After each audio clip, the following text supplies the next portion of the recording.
Welcome to this lesson, where we will look at the copper products available, and any changes that have been made to them in the past 2 years. Let's start by looking at the Systemax range of copper cable and products. Although the minimum cable recommended by the standards is now Category 6, PowerSum Category 5E is still offered from CommScope for extending existing installations if required. The choice of Category 6 cables was extended in 2024 to include 3 different options. Gigaspeed XL is the standard Category 6 solution, which has been available since 1997 and exceeds the standard's headroom requirements by a large margin, allowing up to 6 connections in a 1 gigabit channel. New to the portfolio are Gigaspeed XL5 and GigaReach XL, which we will discuss later in this lesson. Lastly, in the UUTP range is Gigaspeed Extend Cat 6A. The 61 series PowerSum rated Cat 5E 24 AWG is supplied in boxes or on reels, with length markings on the cable jacket that count down from 305 meters to 0. This series of cable comes in a range of colors which can be helpful on projects where the data cable needs to be easily identified. The prefix of each cable jacket type is as follows. 1XXX indicates a PVC jacket, 2XXX plenum and 3XXX, a low-smoke zero halogen jacket. This is the 71 series cable, which is Gigaspeed XL rated, Category 6. The conductors are 23 AWG, so have larger copper cores than the 61 series cable we have just seen, providing better attenuation. The cable is supplied in boxes or on reels and has length markings on the jacket. This Cat 6 cable doesn't have a plastic flute, but a paper separator tape that is easy to rip off when terminating. Again, a big range of colored jackets is available for this cable, including slate, white, orange, blue, yellow, green, lilac, black or red. GigaReach XL is an extended reach Cat 6 cable. Designed to accommodate the rise in PoE devices, it supports 90 watts at 100 meg, up to 200 meters, 1 gig up to 150 meters, and 10 meg up to 250 meters. It is similar in design internally to the 91 series Cat 6A cable, with the central flute and separator tape between the pairs, but has larger 21 AWG conductors, rather than the normal 23 AWG. This reduces the DC resistance over the length between the power source and the device by 50%. By reducing the conductor insulation, the outside diameter remains the same as standard Cat 6 cable. GigaReach XL is offered in 4 versions: riser rated, outdoor, plenum and LSCH. Another Category 6 cable released in 2024 was Gigaspeed XL5. This is designed for where higher bandwidth is required, such as 2.5G base T and 5G base T applications, used for in-ceiling devices, for routers with 2.5 gigabit Ethernet ports or Wi-Fi 6. It maintains the Category 6, 100-meter channel length, and its physical construction is similar to Gigaspeed XL, but has a thicker bisector tape that needs to be cut off during the termination process. This is the 91B series cable, rated as Cat 6A, Gigaspeed Extend. It is just over 7 mm in diameter, but the conductors are only 23 AWG, which is the same as Cat 6 cables. The reason for the large cable diameter is because of ANEXT, alien near-end crosstalk, which is interference that occurs with 10 gig transmission between pairs in adjacent cables. So by creating a larger and thicker jacket than a normal Cat 6 cable, pair separation between adjacent cables is increased, giving better performance. Another Cat 6A Extend UTP cable is the 91SD, small diameter, and has a different construction to the other cables we have just seen. Between the outer jacket and the 4 pairs, there is an overall thin polyaluminum tape to help minimize internal channel and alien crosstalk. This cable is only available in some regions, so please check with your supplier. This is the 1571 series external cable. Gigaspeed rated, so category 6.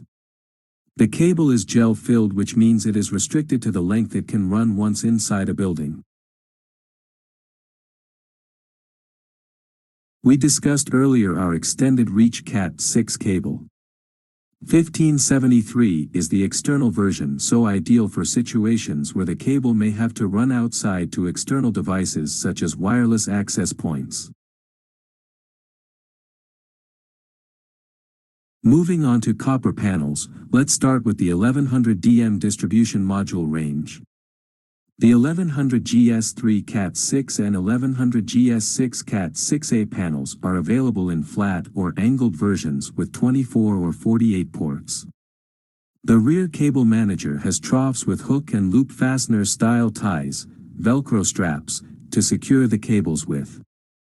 All Evolve panels are available intelligent upgradable or can be purchased as intelligent enabled.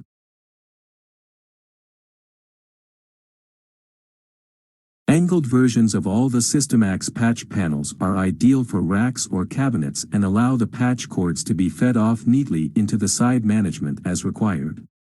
This means more vertical rack space can be utilized. If using straight panels and there is no side management available, remember to allow for cord management after every 48 ports of panels.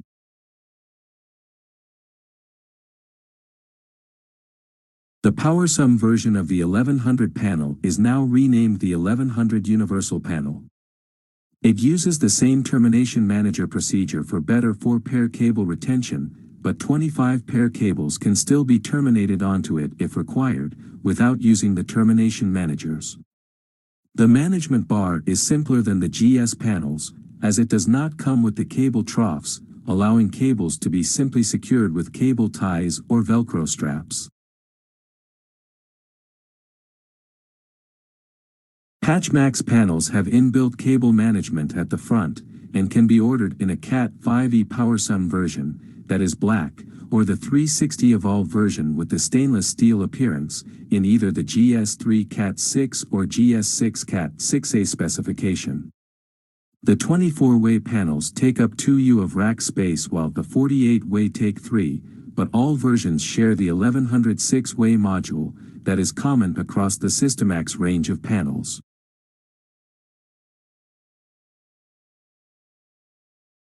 The Evolve modular panel is available in 24 or 48 port versions and comes with the same full cable management as the matching 1100 GS3 and 6 panels.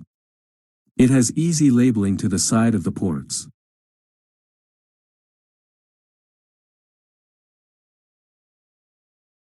If you don't need to match the Evolve stainless steel style finish front, there is the DDM, Discrete Distribution Module panel in black. It can be ordered in 1U 24-way or 2U 48-way configurations, and the connectors snap in and can be easily removed using a connector cap, if required. The panel comes complete with a cable management bar, and Velcro hook and loop ties.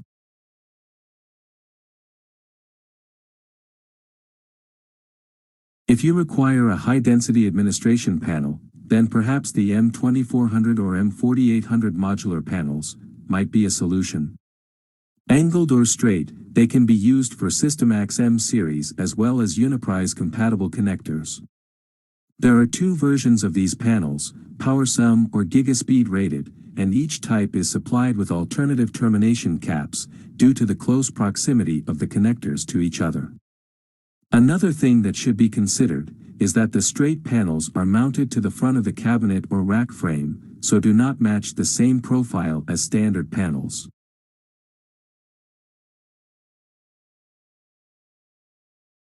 VisiPatch 360 is a high-density panel system for use with Gigaspeed Extend or XL cabling. This picture shows a completed wall frame with connected patch cords. It is unique in that the patch cords are not conventional but have a reverse connection allowing all the cables to be hidden inside the management. Ideally suited to banks or large companies where space is at a premium. Moving on to the M-Series modular jacks. The Systemax range is available in a variety of colors and are available as single units or boxed in 25s. The jack shown here is PowerSum Cat 5e and its rating is identifiable by the lime green circuit board.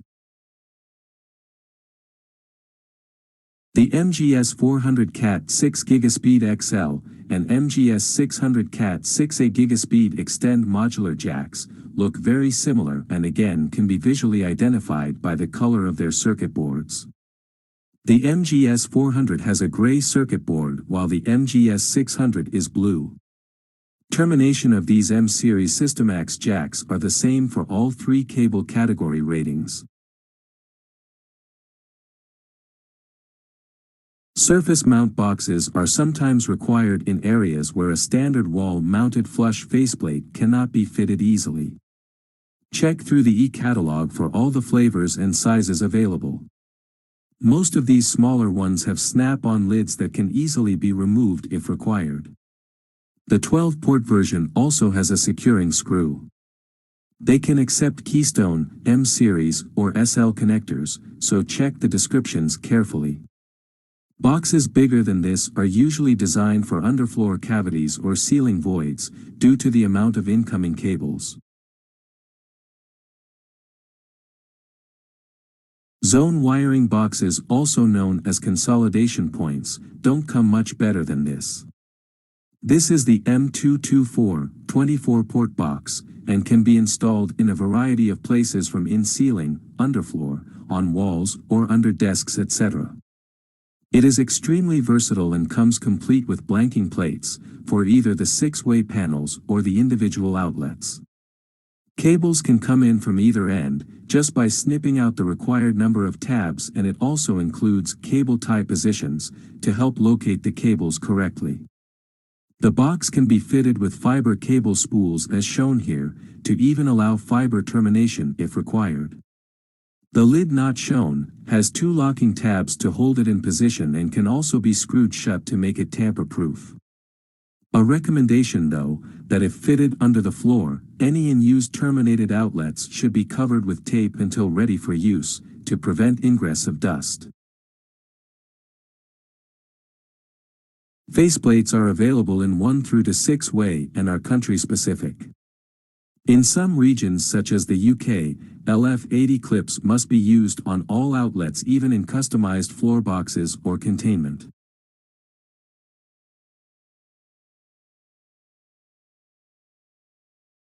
The ceiling connector assembly known as the CCA is designed to meet the increasing demand for connections in difficult-to-access areas. There are 2 versions available for either shielded or unshielded cables, with or without an RJ45 patch cord attached. Field-terminated RJ45 jack plugs are designed for connections in the ceiling void or other tight situations and can be used with Gigaspeed XL and Extend cables with 23 and 24 AWG conductors. For GigaReach XL cable, please check the e-catalog for the larger plugs that will accept 21 AWG conductors.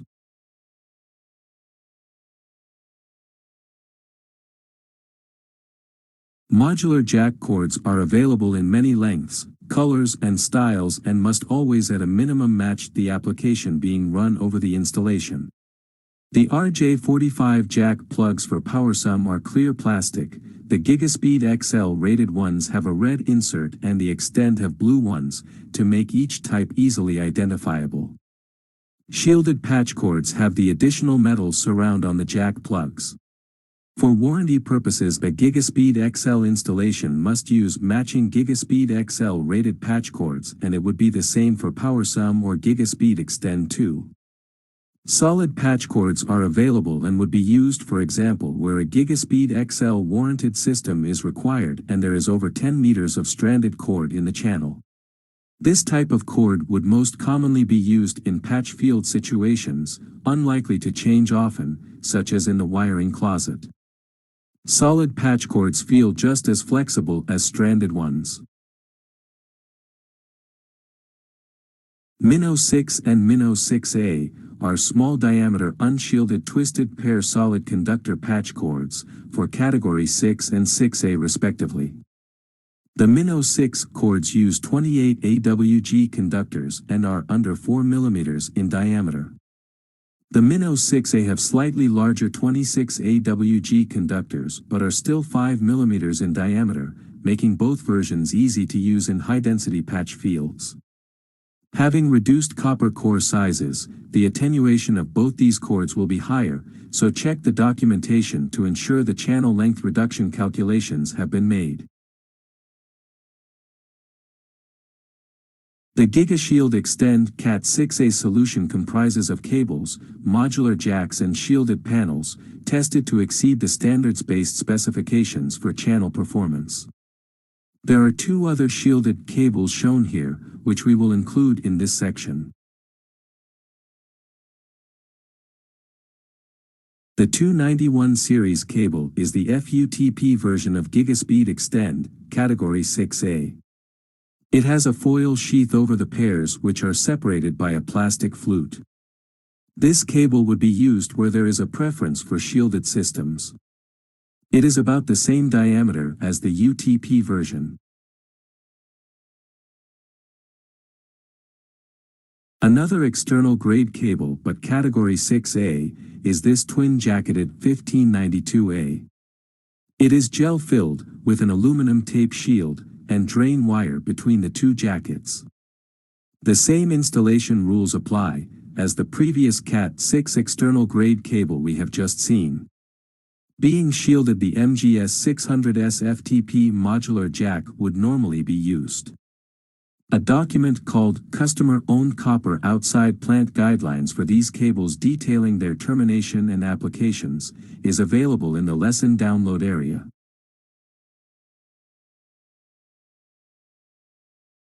$3297B is a Category 7 SFTP cable, so shielded braid, over individual foil-covered twisted pairs. Available in EMEA, where a higher proportion of shielded structured cabling systems are installed. The shielded Cat 6A MGS 600S jacks are M-series, so fit most faceplates. Like the UUTP jacks we saw earlier, these are available in a range of colors and can be ordered singly or in eco-friendly packaging of 25s. Termination is made using the CommScope JTT tool. Cable entry caps can be ordered separately to offer up to 4 different angled entry positions, making them adaptable for most installation requirements.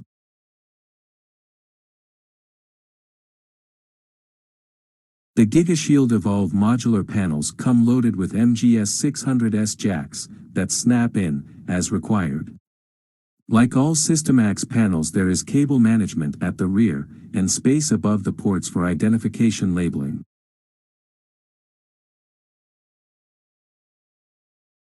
There are also a range of GigaShield Envision and VisiPort 1U and 2U enabled panels.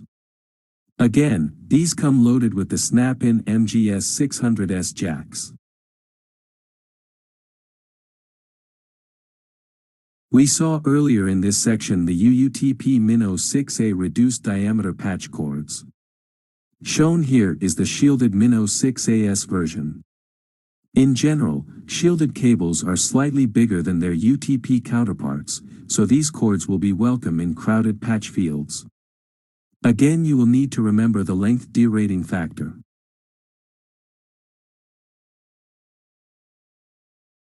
Shielded sealing connector assemblies can be ordered with or without pre-terminated FUTP cords as required. These are designed mainly for in-sealing use where installing a conventional jack outlet position is impractical. Shown here is a terminated shielded connector assembly.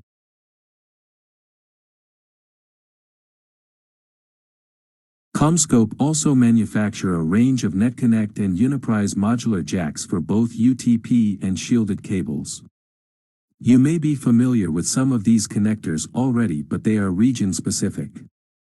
Dependent on selection, they can fit either SL, Keystone or Systemax M series faceplates.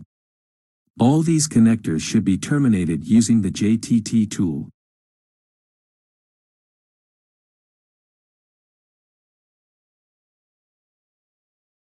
So having looked at copper products, Systemax also offer copper pre-terminated solutions. These are primarily designed for data center type applications where speed of installation is of primary importance.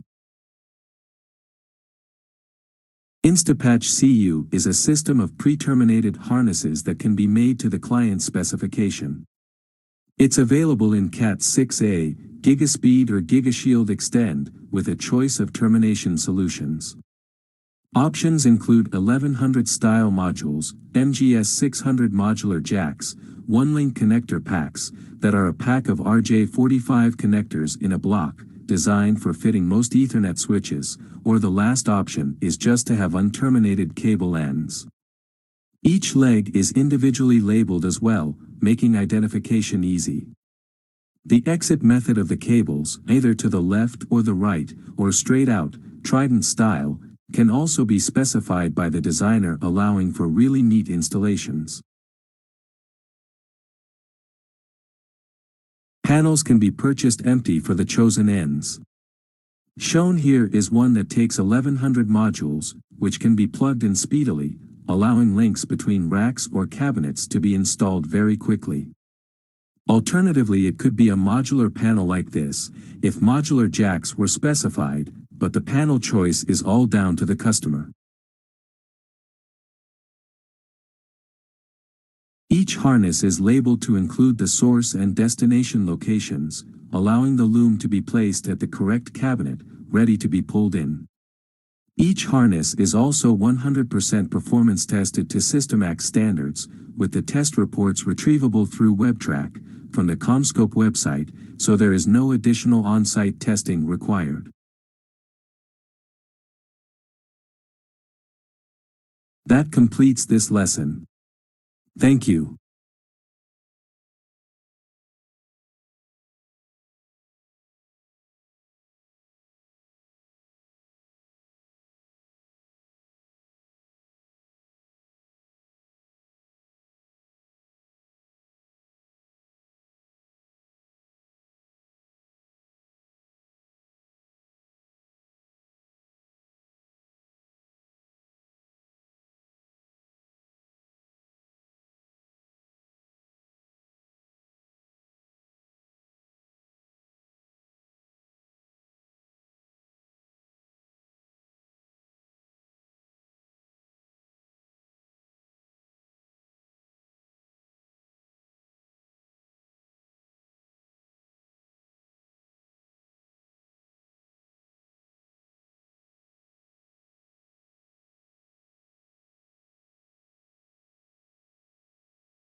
Welcome to this lesson. So far in the course, we have covered some basic foundation topics that underpin the design knowledge we will focus on in later lessons. Standards is the last such topic and can prove an arduous one for the student, so we've broken the topic up into 4 parts. Each will provide, we hope, a logical pathway through the key standards that the designer needs to know to make informed design decisions. We hope to avoid the unnecessary theoretical detail that we would love to cover, but is not necessary to design, allowing us more time to spend on the real-world enterprise design lessons that follow. The standards environment is complex and diverse, as shown in this example of relevant international and national standards and regional organizations. Each produce and support hundreds, if not thousands, of standards, many relevant to infrastructure design at one level or another. This can present the modern-day designer with a significant challenge, as they are the ones largely responsible for compliance to any standards being specified. Here are some aspects of infrastructure that are subject to standard specifications, with cable and connector hardware specification just being two of many. Other standards will include performance and testing methods, fire and smoke, electromagnetic compatibility or EMC, network application channel performance, materials testing, cable installation and termination practices, grounding and bonding, pathways and spaces standards, and finally, design standards. Luckily, though, the responsibility for standards compliance is often shared between different parties, such as the customer, maybe a project consultant design team on larger projects, the active equipment vendors, and the chosen cabling solution vendor. As a designer, you will need to have a broad understanding of all these standards and their potential impact. You will also require a detailed understanding of the design rules and how installation practices can affect the designed infrastructure. Let's start by looking at the regional relevant standards bodies, their responsibilities, and the participants. For example, we can see that ANSI, the American National Standards Institute, has a North American influence. ISO is the International Standards Organization, and CENELEC is the European Committee for Electrotechnical Standardization. It's worth adding 2 points here. Firstly, that of course each country will likely have national standards bodies, so you need to be aware of yours and their relevance. There are a few sensitive areas of infrastructure design where national standards precedence over international standards may occur, such as electrical, grounding and bonding, EMC, and fire and smoke. The second is that many of the standards created by one body may be adopted by another, sometimes identically and sometimes with modifications. It is not unusual that, say, a standard that starts its life created by TIA will be adopted with international market-relevant changes by ISO, which is then adopted by CENELEC without change. Many of the committees strive to varying degrees to get compatibility between the national, international, or regional standards, but this can take years to achieve, and market differences and interests may prevent it. We can further subdivide standards bodies into interests such as general, for example, standards for any market or industry, or interests such as electrical, telecommunications, and finally applications. We have already covered the general standards bodies, so let's list some of the major relevant standards bodies you may come across as a designer. In electrical, which may include connector specifications, we may see the Electronic Components Industry Association, ECIA, in North America, the International Electrotechnical Commission, IEC, CENELEC in Europe. Similarly, in telecommunications, the Telecommunications Industry Association, TIA, International Telecommunications Union, ITU, and ETSI, the European Telecommunications Standards Institute. Finally, we have application standards bodies such as the Institute of Electrical and Electronics Engineers, IEEE, you will remember from Local Area Network Application Design, International Committee for Information Technology Standards, INSITS, and Fiber Channel Industries Association, FCIA. It's difficult to put these bodies into boxes as the relationships between each is complex, varied, and changeable, but we will encounter them again in this course. The three sets of standards bodies all do the same thing, publish standards, using basically the same process, centered around committees. Committees take input from members and form ad hoc working groups to draft and develop new standards. When the draft standard is finalized, the committee will vote whether or not to accept it for publication. If it passes the vote, the draft is published and becomes a ratified standard. Committees are mostly, if not entirely, made up of interested party representatives with a selected chairman. It is important not only for the designer but also the customer to appreciate several aspects of the standards development process in our infrastructure market. It is typical that most, if not all, present are representing the interests in one way or another of the companies supporting them. The standards body itself plays little or no part in a given standard development. Its role is essentially to provide coordination, accreditation, and the publishing framework.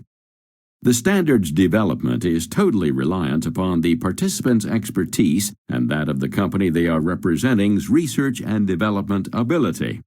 The standards body provide no independent R&D. The standards body does not police the compliance, success, or failure of the standard in the field. Unsurprisingly, then, standards development can be adversarial and tactical. However, the participants have a common interest: the development of a standard which ultimately creates customer confidence, and hence a market to sell into. In our infrastructure market, application interface design standards may be linked closely with the development of new cabling standards, as often one will depend on another to work successfully. It is also important to understand the differences between standards and codes or directives. Standards in our industry are recommendations and not a regulation, code, or directive that, for example, may cover safety or electrical installation practices that would constitute legal requirements. However, from a contractual standpoint, these standards often form part of the delivery agreement, which may in itself be legally binding. Remember that ultimately all that the standards will provide is a minimum recommendation, a baseline, or a worst-case specification. The designs you use, the products and vendors you choose to partner with, and the control of the installation process will all go a long way in assuring the success of the project. It's time for a quick quiz. For each standard, match the correct name to the region of influence. Drag the standard on the left and drop them onto the correct region on the right. There are a maximum of 3 points for this quiz.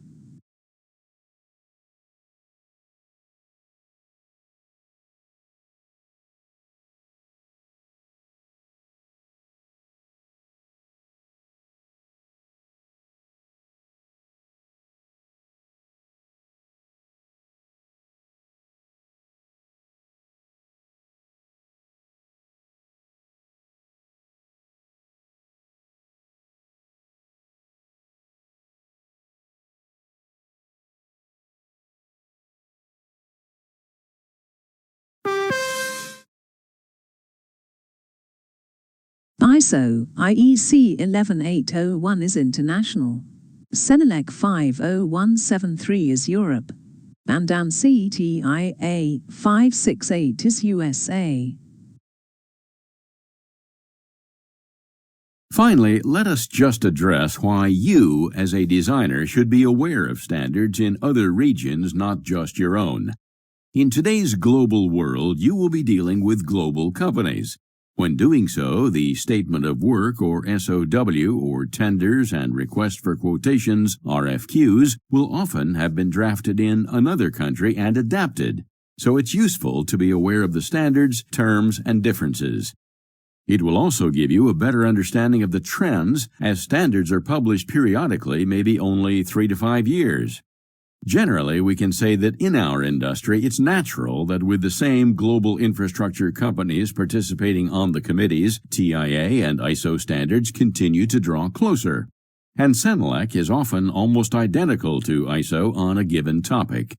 It's worth repeating that this is not the case where strong regulatory standards have emerged and often remain national, and with these the designer must apply national regulations and practices. That completes this lesson. Thank you.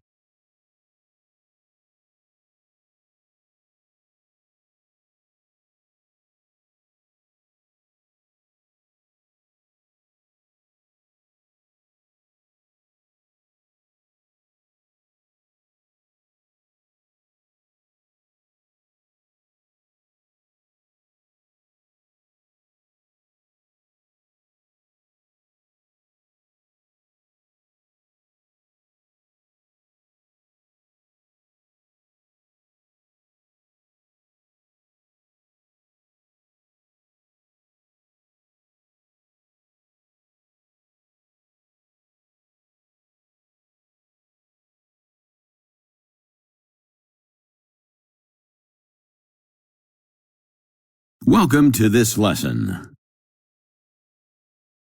There are 3 commercial building wiring standards. Let's have a quick overview of them. ANSI TIA 568 is the U.S. regional standard. Drafted originally in the late 80s following EIA establishment of the TR-42 Committee, with the first revision published in 1991. In 2000, the B revision subdivided it into a number of parts, and since then it has moved through a succession of major revisions, A through to C, with parts 0, generic, and 1, office, being revision D. Between these revisions, they have been updated where needed with addendums. ISO IEC IS 11801 is the international cabling standard that incorporates all variants of cabling types used around the world, titled Generic Cabling for Customer Premises. It was published in 1995, and Working Group 3 has undertaken a number of additions, with the latest being Edition 3. EN 50173 is the European standard which has been largely derived from IS 11801. Each of these standards includes design and performance specifications for twisted pair, fiber infrastructures, and connecting hardware within commercial buildings and campuses. IS 11801 and EN 50173 allow for more product variants because of their larger regional market differences. The designer may need to be aware of these differences in selecting cabling systems that comply with these standards. In this course, we will focus on these 3 standards for the basis of design, highlighting the differences between them when applicable. It should also be noted that these 3 documents cross-reference and refer to a whole plethora of other related standards documents. In addition to the 3 main commercial building wiring standards we've just seen, there are now a number of design standards published that cover more specific customer environments, such as industrial, homes, data centers, building services, and more. There is also a comprehensive series of installation standards that the designer will need to be aware of. These are shown here, but will also be referenced more completely later in the lesson and throughout the course. So what do the 3 main building wiring standards 568, 11801, and 50173 include?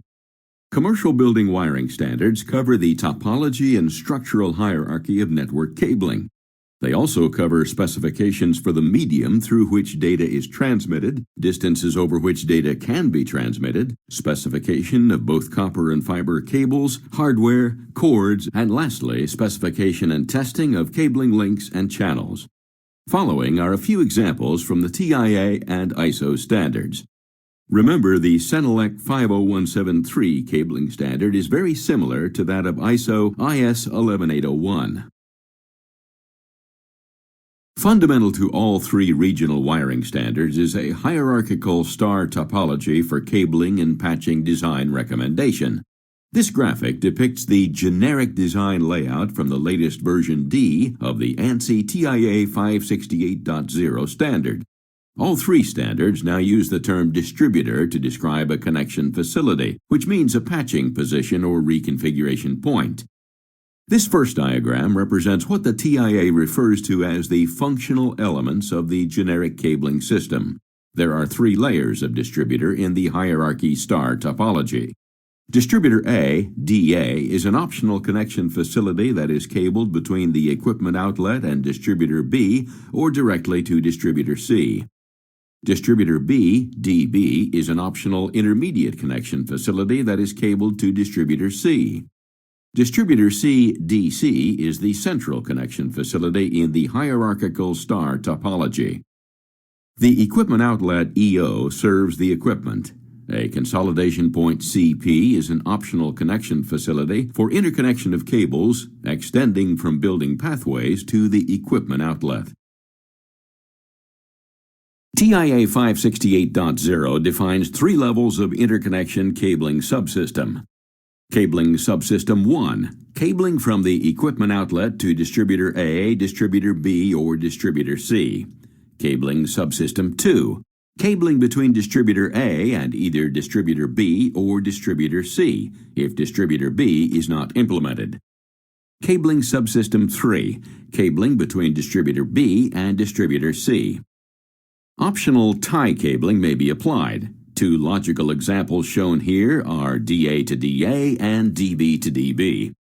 It's important to understand that the TIA generic cabling system topology is flexible enough to be applied in any design scenario from a data center, a hospital campus, or even a tall enterprise Tôi là building. Nguyễn Huy Hoàng. The numbers Hôm of nay distributors tôi will rất là change and some may hạnh not được be giới thiệu optioned, các bạn but về a cái đề maximum tài, three-level distributor của hierarchy buổi, and three cabling CommScope, subsystems in a CDF star webinar topology will trong remain the foundation. It will help you if we visualize this particular example in terms of a campus site. Let's add three buildings in the background, buildings 1, 2, and 3. Hopefully, it makes more sense. ANSI TIA 568.1 is the Commercial Building Premises Standard. It applies the generic 568.0 model we have just covered and adds specific terminology that you're probably more familiar with. The distributors are given names, as you can see. Distributor A becomes the horizontal cross-connect HC. Distributor B becomes the intermediate cross-connect IC. Distributor C becomes the main cross-connect MC. Cables linking them are now referred to as horizontal or backbone.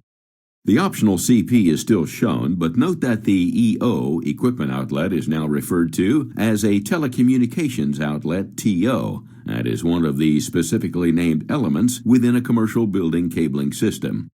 The standard goes on to specify the spaces these cross-connects occupy inside a building.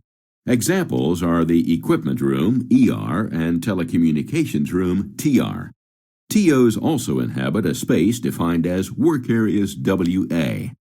There are other spaces too that we will come across in later lessons.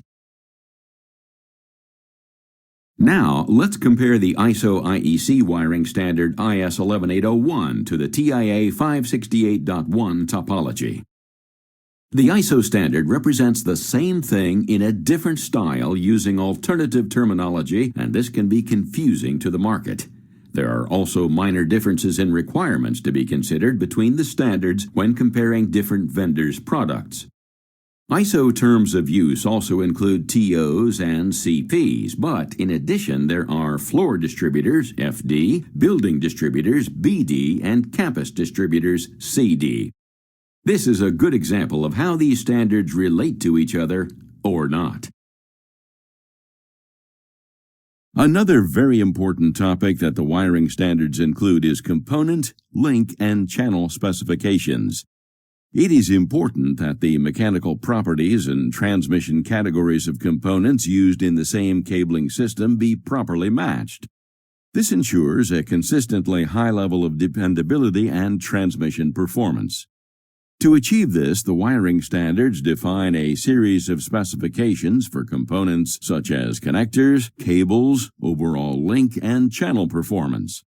It should be noted that both the TIA and ISO use the designation of category when describing cable, cord, and hardware, but the TIA also refers to categories when describing groups of components such as links and channels, while ISO refers to those as a class. The maximum channel distance for horizontal copper cabling is defined as 100 meters, and the total length of equipment and patch cords plus work area cables should not exceed 10 meters in any one channel, with a horizontal link cable of 90 meters. There is also a recommended minimum distance of 15 meters between the patch field and consolidation point if present in the channel. This graphic represents the evolution of building wiring standard specification for the copper cabling channel. We need to be a little careful about putting dates alongside these standards. As we have seen, interim addendums are added in between standards, and therefore completion and publication dates can vary by months. Sometimes component specifications are completed at different times to the channel specification. In addition, application interfaces are specified by different standards bodies such as IEEE and arrive at a different date again. Let's just run through the copper TIA categories and ISO Senelec classes, as these are of paramount importance to the cabling designer in our market. Category 3, Class C, was specified to 16 MHz, but might still be used for voice or BAS applications in some instances. Category 5, Class D, hit the market as a 100 MHz cable and was one of the first cables to be used for structured cabling. This was quickly superseded by Category 5E, Class D 2002, which optimized all 4 pairs as opposed to Category 5 cable, which only used 2 of the 4 pairs.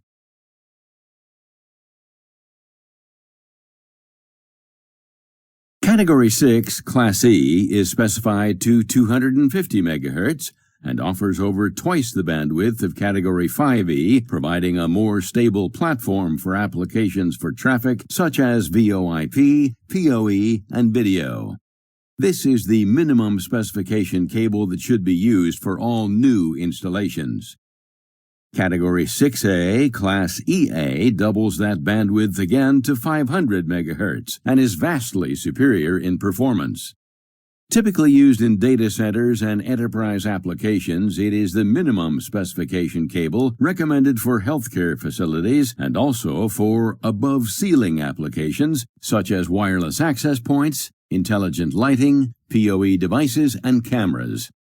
It uses the standard RJ45 jack and offers full backwards compatibility with existing systems. Category 7, Class F, is specified up to 600 MHz and is endorsed by ISO but not TIA. This is an SFTP shielded cable and has to use a non-RJ45 style modular jack to achieve channel compliance. Category 7A, Class FA, is specified to 1000 MHz, again uses an SFTP cable with individually shielded pairs and a non-RJ45 style modular jack. To date, there are no applications that require the use of Category 7 or 7A, and neither are recognized by the TIA 568 standards. Lastly, Category 8 is cabling specified to support 40 gigabits per second at 2000 MHz, so beyond both Category 6A and 7A, but limited to a 30-meter channel. There has been very little development with this latest category, as fiber offers a cheaper and more flexible path upgrade option. Let's now take a look at fiber optic cabling standards. The table shown here is from IS 11801 and defines the current categories, formerly types, of optical single-mode OS. OS2 is fiber cable with a 0 water peak to the ITU-T, International Telecommunications Union Telecommunications, G652C or D standard. OS1A has now replaced OS1, which was not 0 water peak, so unable to support the wave division multiplexing that offers higher speeds on fewer cores.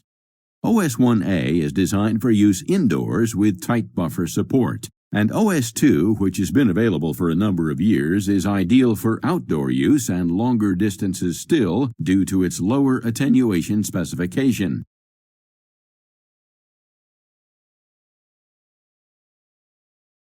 This graphic shows the multimode fiber categories. It demonstrates the typical distance to application speed support envisaged within the standards.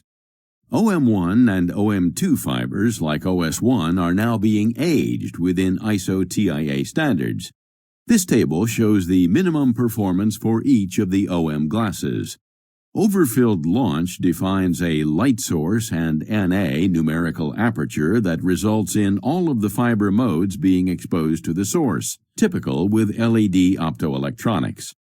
Effective modal bandwidth, or EMB, is dependent on the differential mode delay of a fiber, or DMD, which is the primary bandwidth limiting factor of multimode fiber. This is expressed as megahertz kilometer.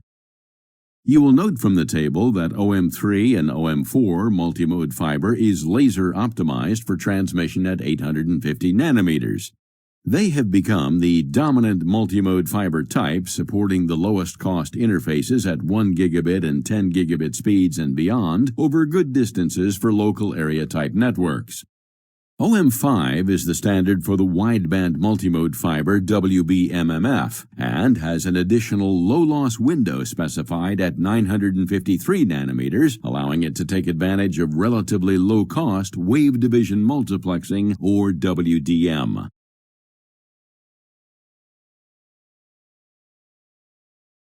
Match each part of the horizontal specification to the correct distance in meters. Drag the specification on the left onto the correct distances on the right, or use the drop-down menu. Submit your answer and press Next to continue.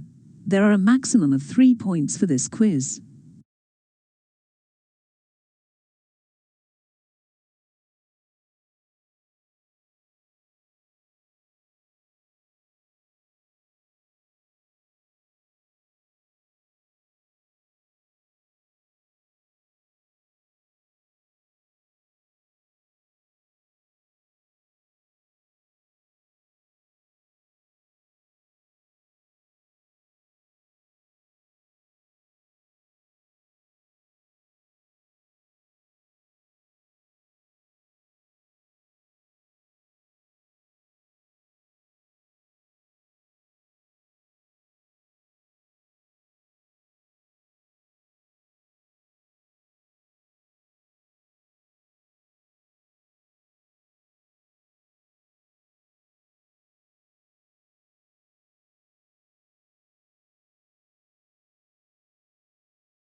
in all three regional commercial building wiring standards.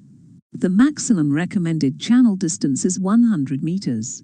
The maximum recommended link distance is 90 meters. The minimum distance between blue field and CP is 15 meters.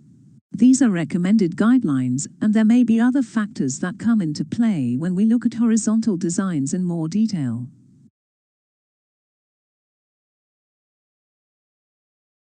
That completes this lesson. Thank you.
Welcome to this lesson. Let's put this in perspective. This is a list of the current associated North American ANSI TIA standards, which we saw earlier. The TIA now organizes the standards under three headings: Common, Premises, and Component Standards. And in those, we can see the ANSI TIA 568 Commercial Building Wiring Standard split over 5 parts. The Common Infrastructure Standards cover areas that, as the name suggests, are common to all premises and components. Let's run through them as we will come across these later in the course. 568.0 Generic Cabling that we looked at in Part 2 of this lesson. 607 Bonding and Grounding Requirements. 569 Pathways and Spaces. 606 Administration. 758 Outside Plant. 862 Intelligent Building Systems. And 5017 Physical Network Security. The ANSI TIA Premises Standards cover design for different premises types and include the following: 568.1 Commercial Building Cabling, 570 Residential, 942 Data Centers, 1005 Industrial Premises, 1179 Healthcare Facility Infrastructure, 4966 Educational Buildings Infrastructure. The component standards cover the specifications for cabling components and the following ANSI TIA standards and are part of the 568 standard again that we saw in Part 2 of this lesson. 568.2 Balanced Twisted Pair Components. 568.3 Optical Fiber Cabling Components. And finally, 568.4 Broadband Coaxial Cabling. If you are an infrastructure designer in North America, many of these standards are or will become very familiar to you. The international standards, ISO, by their nature are likely to be broader than national standards such as the TIA, and sometimes slower in development. But such committees often work together and strive to obtain common ground in terms of specification. The ISO IEC 11801 cabling standard is similar to the TIA's 568 and was restructured into 6 parts for Edition 3. Part 1 is General Requirements, Part 2 Commercial Office Environments, 3 Industrial Environments, 4 Residential Environments, 5 Data Centers, and lastly 6 Distributed Building Services. ISO IEC 11801 is the standard that covers generic cabling for customer premises. This includes their classification of the TIA's Category 8 as Class 1 and Class 2 channels. ISO IEC 24702 covers generic cabling for industrial premises, 15018 generic cabling for homes, 24764 generic cabling system for data centers, and 14763 the implementation and operation of customer premises cabling. Part 1 covers administration, and Part 2 planning and installation. In Europe, the Senelec EN 50173-1 generic standard for cabling in buildings is the basis for different versions applying to specific applications. Remember, there is often very close relationships between the standards regionally, but that is especially the case between ISO and Senelec. 50173 Part 2 is for offices, Part 3 industrial, Part 4 homes, Part 5 data centers, and Part 6 distributed buildings. Standards are always undergoing revisions, so if you want to keep track of any relevant updates, CommScope produces a Standards Quarterly Update, which can be found on the main website. Standards documents are expensive to purchase, costing up to $1,000 each, but are available from various specialist suppliers on the Internet. Let's hopefully make sense of these other associated wiring standards by understanding which ones you as a designer may have to apply. Then you'll be able to select the appropriate design standard first by applicable region, ANSI, ISO, Senelec, then by topic area, for example, cable pathways and equipment room design, or intelligent building infrastructure design. There are 3 associated wiring standards topics that we need to apply in any commercial building wiring project and are not detailed fully or specifically in TIA 568, IS 11801, or EN 50173. These are installation, administration, and grounding and bonding. Let's start with the topic area we can refer to maybe as installation design, for example, the more practical aspects of designing a wiring system. TIA 569 is a standard that comprehensively specifies installation planning for cable pathways and spaces. Pathways being cable containment, for example, trunking, conduit, trays, and voids that are installed before the actual wiring takes place.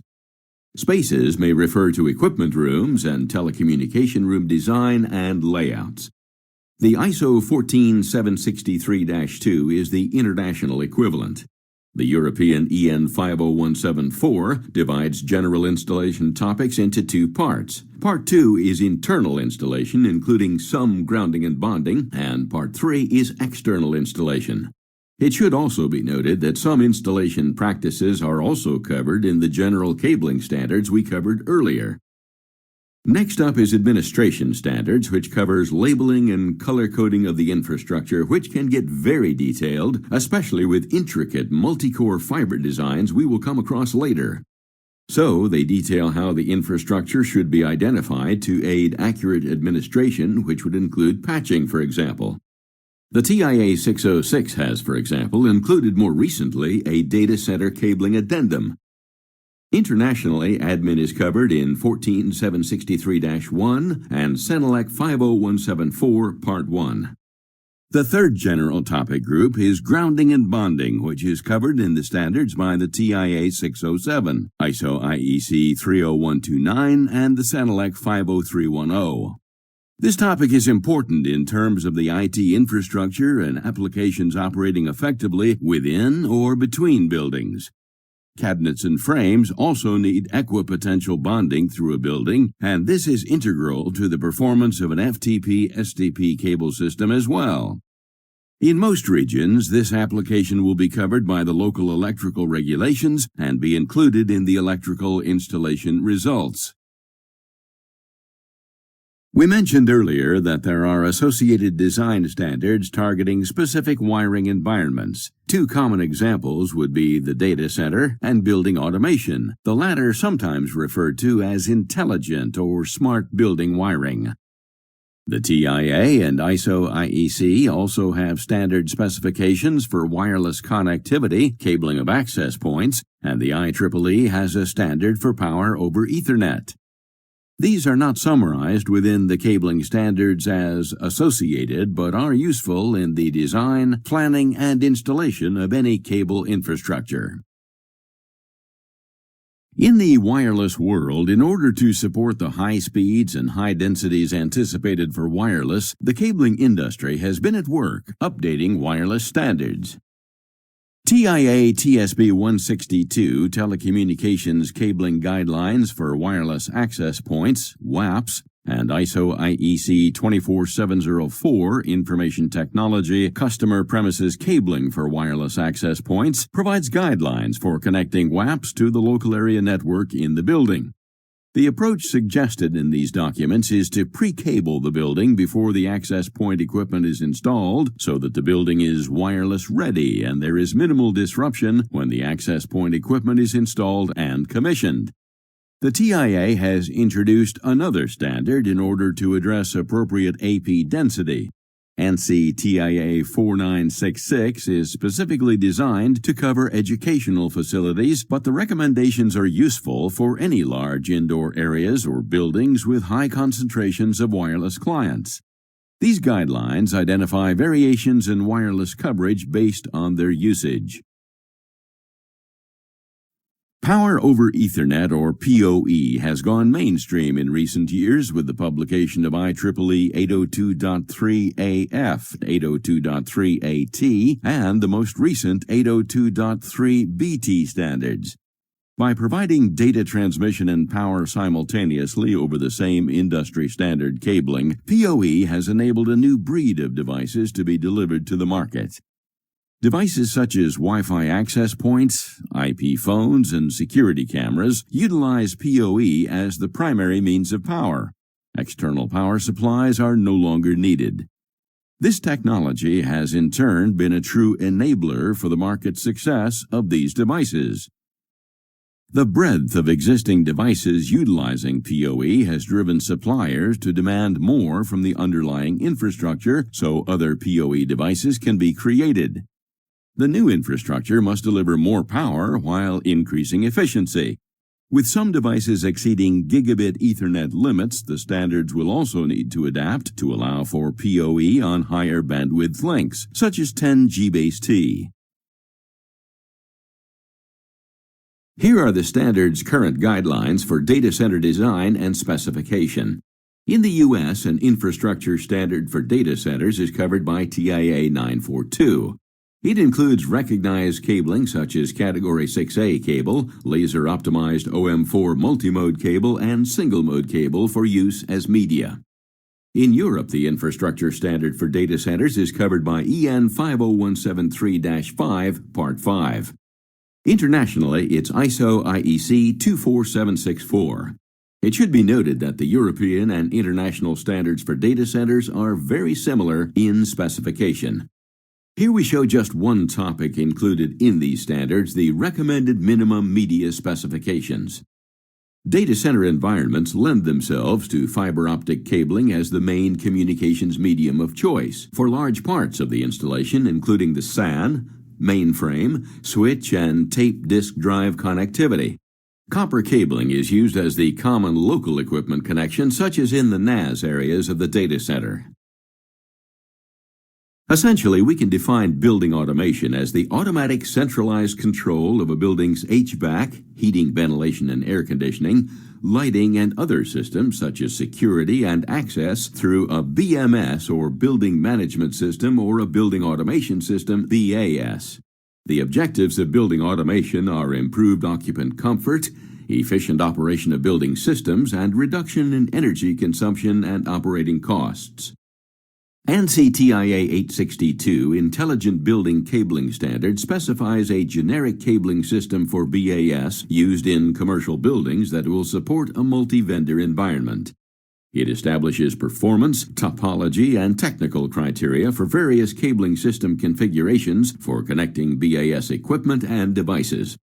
Internationally, this topic will be covered in Europe in EN 50173 Part 6, Cabling of Building Services, and ISO IEC 11801 Part 6 as well. AIM, or Automated Infrastructure Management, such as CommScope's IMVision, also have standards, and the ISO IEC 18598, which covers this, was amended again in March 2021 to include updates to the data exchange model supporting remote powering and formatting of data from field test equipment. Basically, it explains how AIM solutions can contribute to operational efficiency and deliver benefits to facilities and IT management systems, other network management systems, and business information systems. It also defines a framework of requirements and recommendations for data exchange, allowing integration with other systems. AIM is also referenced in the TIA 606 administration standard. Which of these standards is an IEEE standard? Is it data center, administration, wireless cabling, installation, power over Ethernet, grounding and bonding, or building automation? Drag the correct standard onto the IEEE logo and submit your answer.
Let's have a look at the correct answer. That's right, it's power over Ethernet. That is covered in IEEE 802.3 AF and 802.3 BT standards. The remainder are regionally covered in either ANSI TIA, ISO IEC, or CENELEC standards bodies. There are also 3 regional standards for industrial cabling applications. There's the International ISO IEC 11801-3. The TIA covers its industrial topic in the ANSI TIA 1005, while Europe's version can be found in both the generic standard EN 50173-1 and its industrial standard EN 50173-3.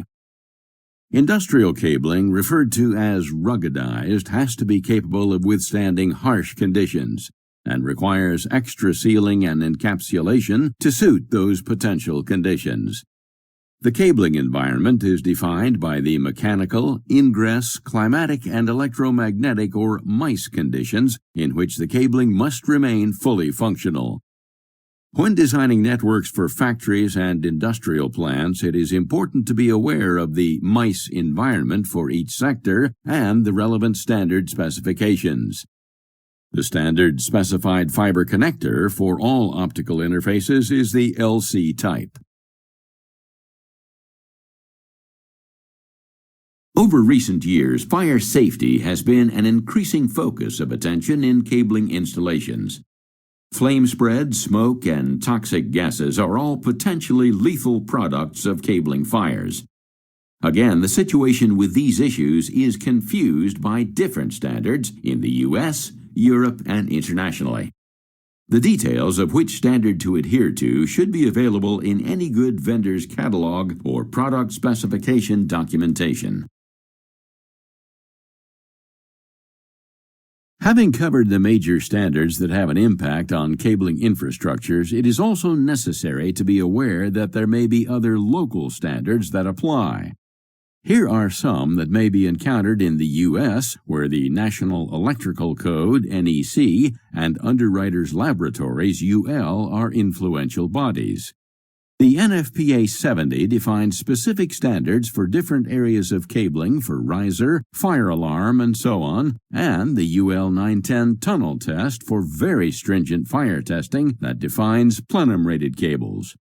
In Europe, however, there is an emphasis placed upon low smoke and acid gases with the LSZH European Cable Standards. EU Construction Product Regulations, or CPRs, now require cables in the European region to be classified depending on their reaction to fire, resistance to fire, and also the release of dangerous substances in normal operation, dismantling, and recycling. Other regions and countries will have local and national codes that cover the same safety and recycling issues. Also becoming more important in the building arena are green initiatives. For example, USGBC, U.S. Green Building Council, is a community of leaders working to transform the way buildings and communities are designed, built, and operated. The emphasis is on an environmentally responsible, healthy, and prosperous environment that improves the quality of life. USGBC operates the Leadership in Energy and Environmental Design, or LEED, Green Building Rating System, the nationally accepted benchmark for design, construction, and operation of high-performance green buildings. LEED gives building owners and operators the tools they need to have an immediate and measurable impact on their building's performance. LEED promotes a whole building approach to sustainability by recognizing performance in key areas of human and environmental health, sustainable site development, water efficiency, indoor environmental quality, materials and resources selection, energy and atmosphere, innovation and design, and lastly, awareness and education. Increasingly, government building projects are required to comply with certification, and many incentives are being offered in the form of tax incentives, rebates, and grants for commercial projects that can comply. The selection and design of cabling systems, especially in relation to the focus on intelligent buildings, can play a major part in delivering the green agenda. That completes this lesson. Thank you.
Welcome to this lesson.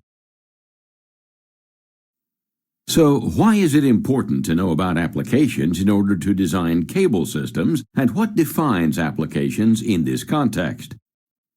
Applications in the context of building wiring design are the OSI Layer 1 physical interfaces and Layer 2 data link layer protocols that will directly run over a cable design. These are covered by the standards, and many are developed by IEEE, such as the various versions of Ethernet. But another application example is fiber channel that is used particularly in data center design.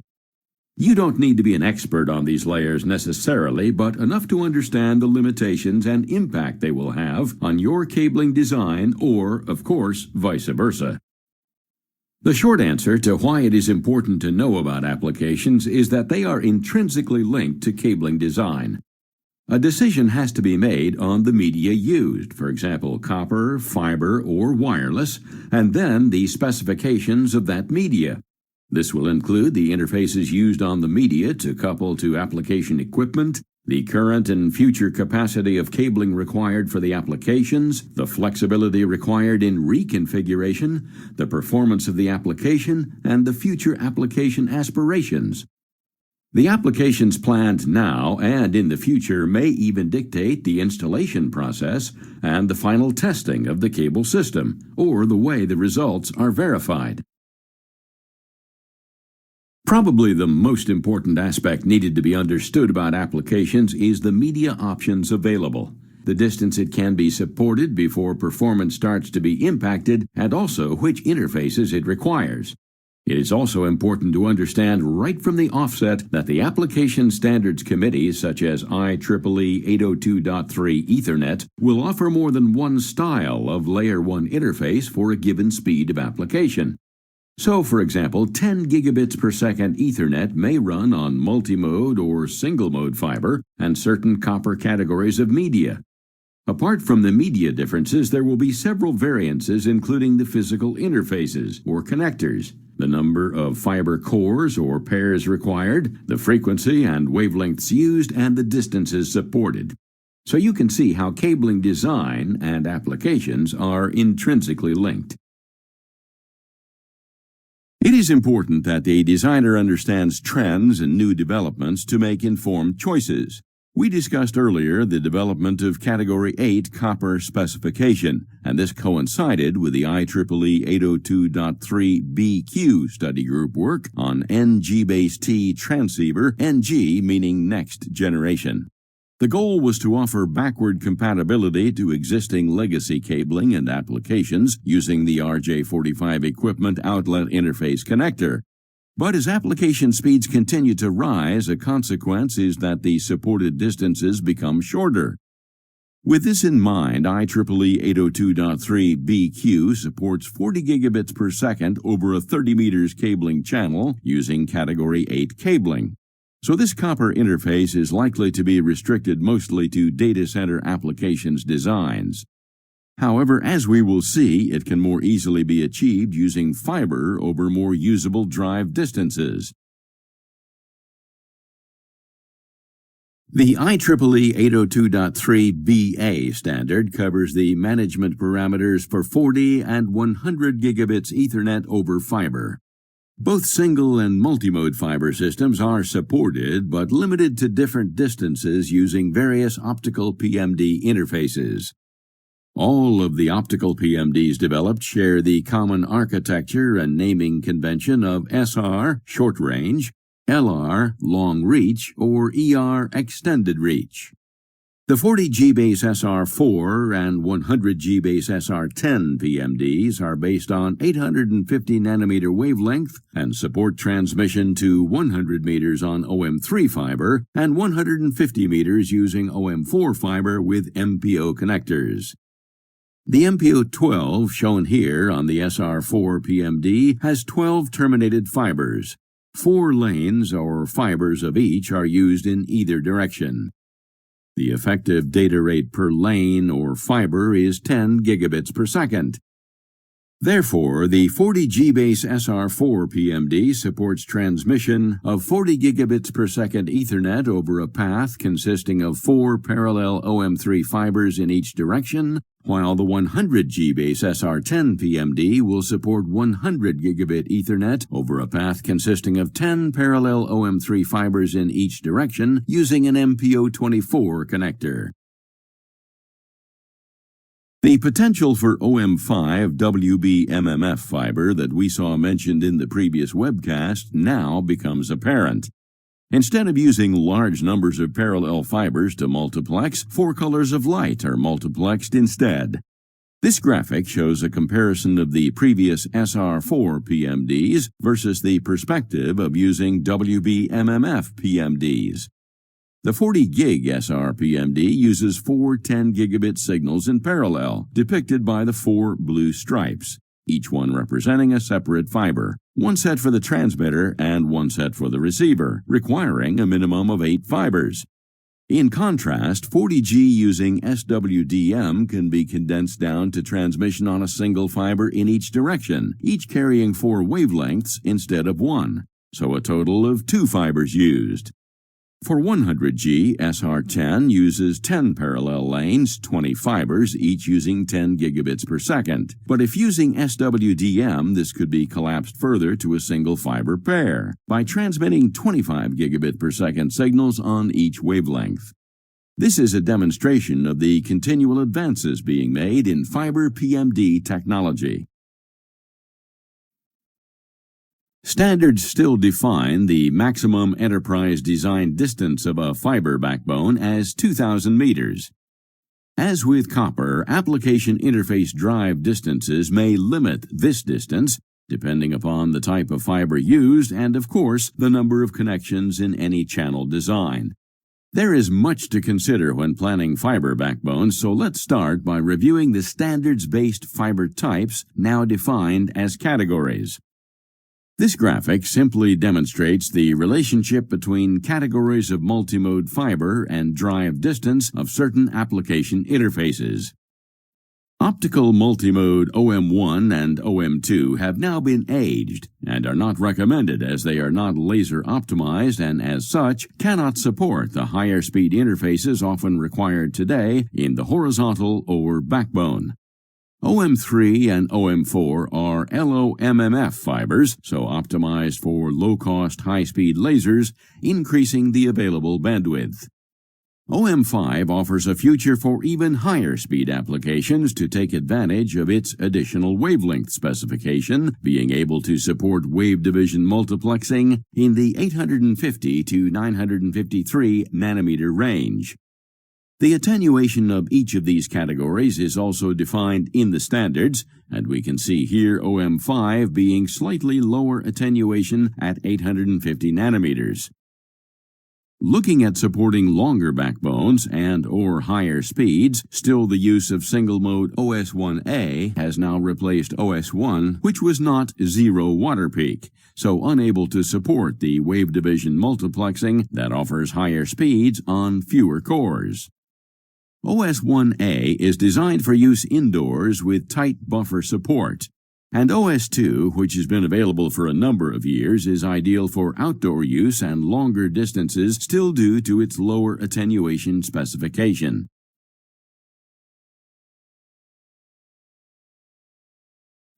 As adoption of 10 gigabits is declining, the IEEE has been hard at work in the development of optical applications beyond 10G, spanning from 25 to 400 gigabits per second. To support the market requirements for relatively low-cost transceiver technologies, a number of options have been developed or are in process of development for multimode fiber. Up to 400 gigabits per second to support at least 100 meters over OM4 fiber. The SR suffix is used to denominate short range for multimode applications. Single-mode options up to 400 gigabits per second have also been defined, with some of the newer alternatives reducing the distance support to 500 meters in order to cover the requirements of hyperscale data centers while reducing the cost of single-mode transceivers. The single-mode suffixes include LR for long-reach 10-kilometer applications, ER for extended-reach 40-kilometer specifications, and the more recently introduced FR that stands for fiber reach 2 kilometers and DR for data center reach 500 meters. Duplex options highlighted here in green are generally preferred by customers in order to minimize the fiber cabling requirements, and duplex options have been defined for both multimode and single mode. Parallel options highlighted in brown here, using more than 2 fibers, have also been defined for multimode and single mode.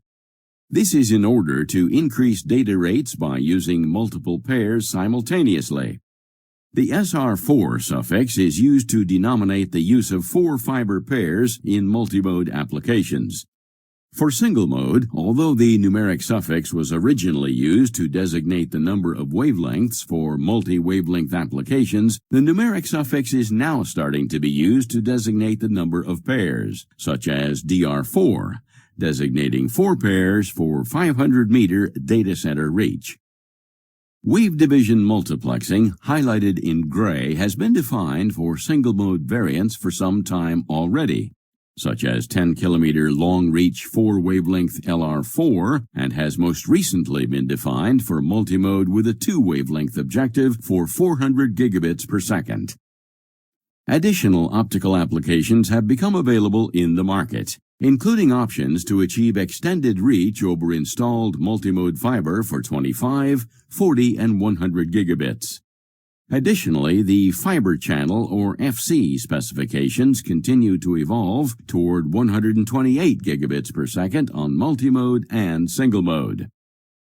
Wave division multiplexing technologies enable the support of 40 and 100 gigabit per second Ethernet applications over duplex fiber, and extended versions of serial and WDM applications are available to deploy over the installed base of multimode.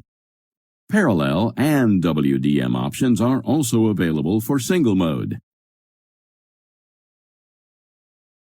It's time for a quick quiz question. From what you have learnt on application PMD interfaces, which of the following standards mentioned are designed to run on copper? Click on all of the copper-based PMD standards, submit your answers, and press Next to continue. There is a maximum of 3 points for this quiz.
Let's have a look at the correct answers.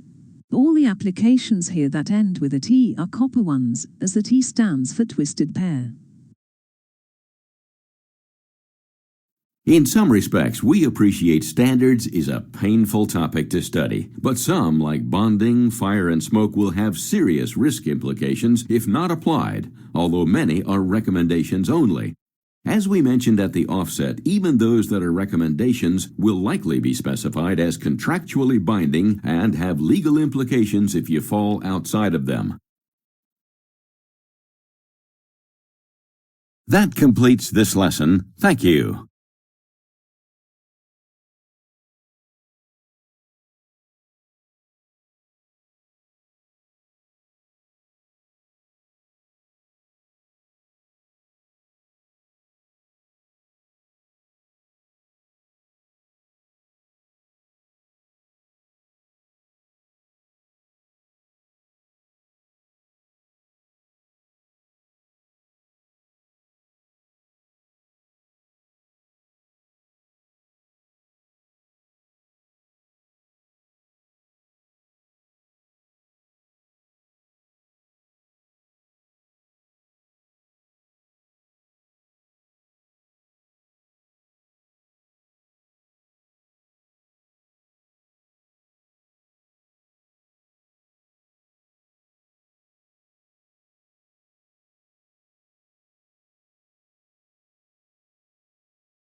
Xin chào tất cả các bạn.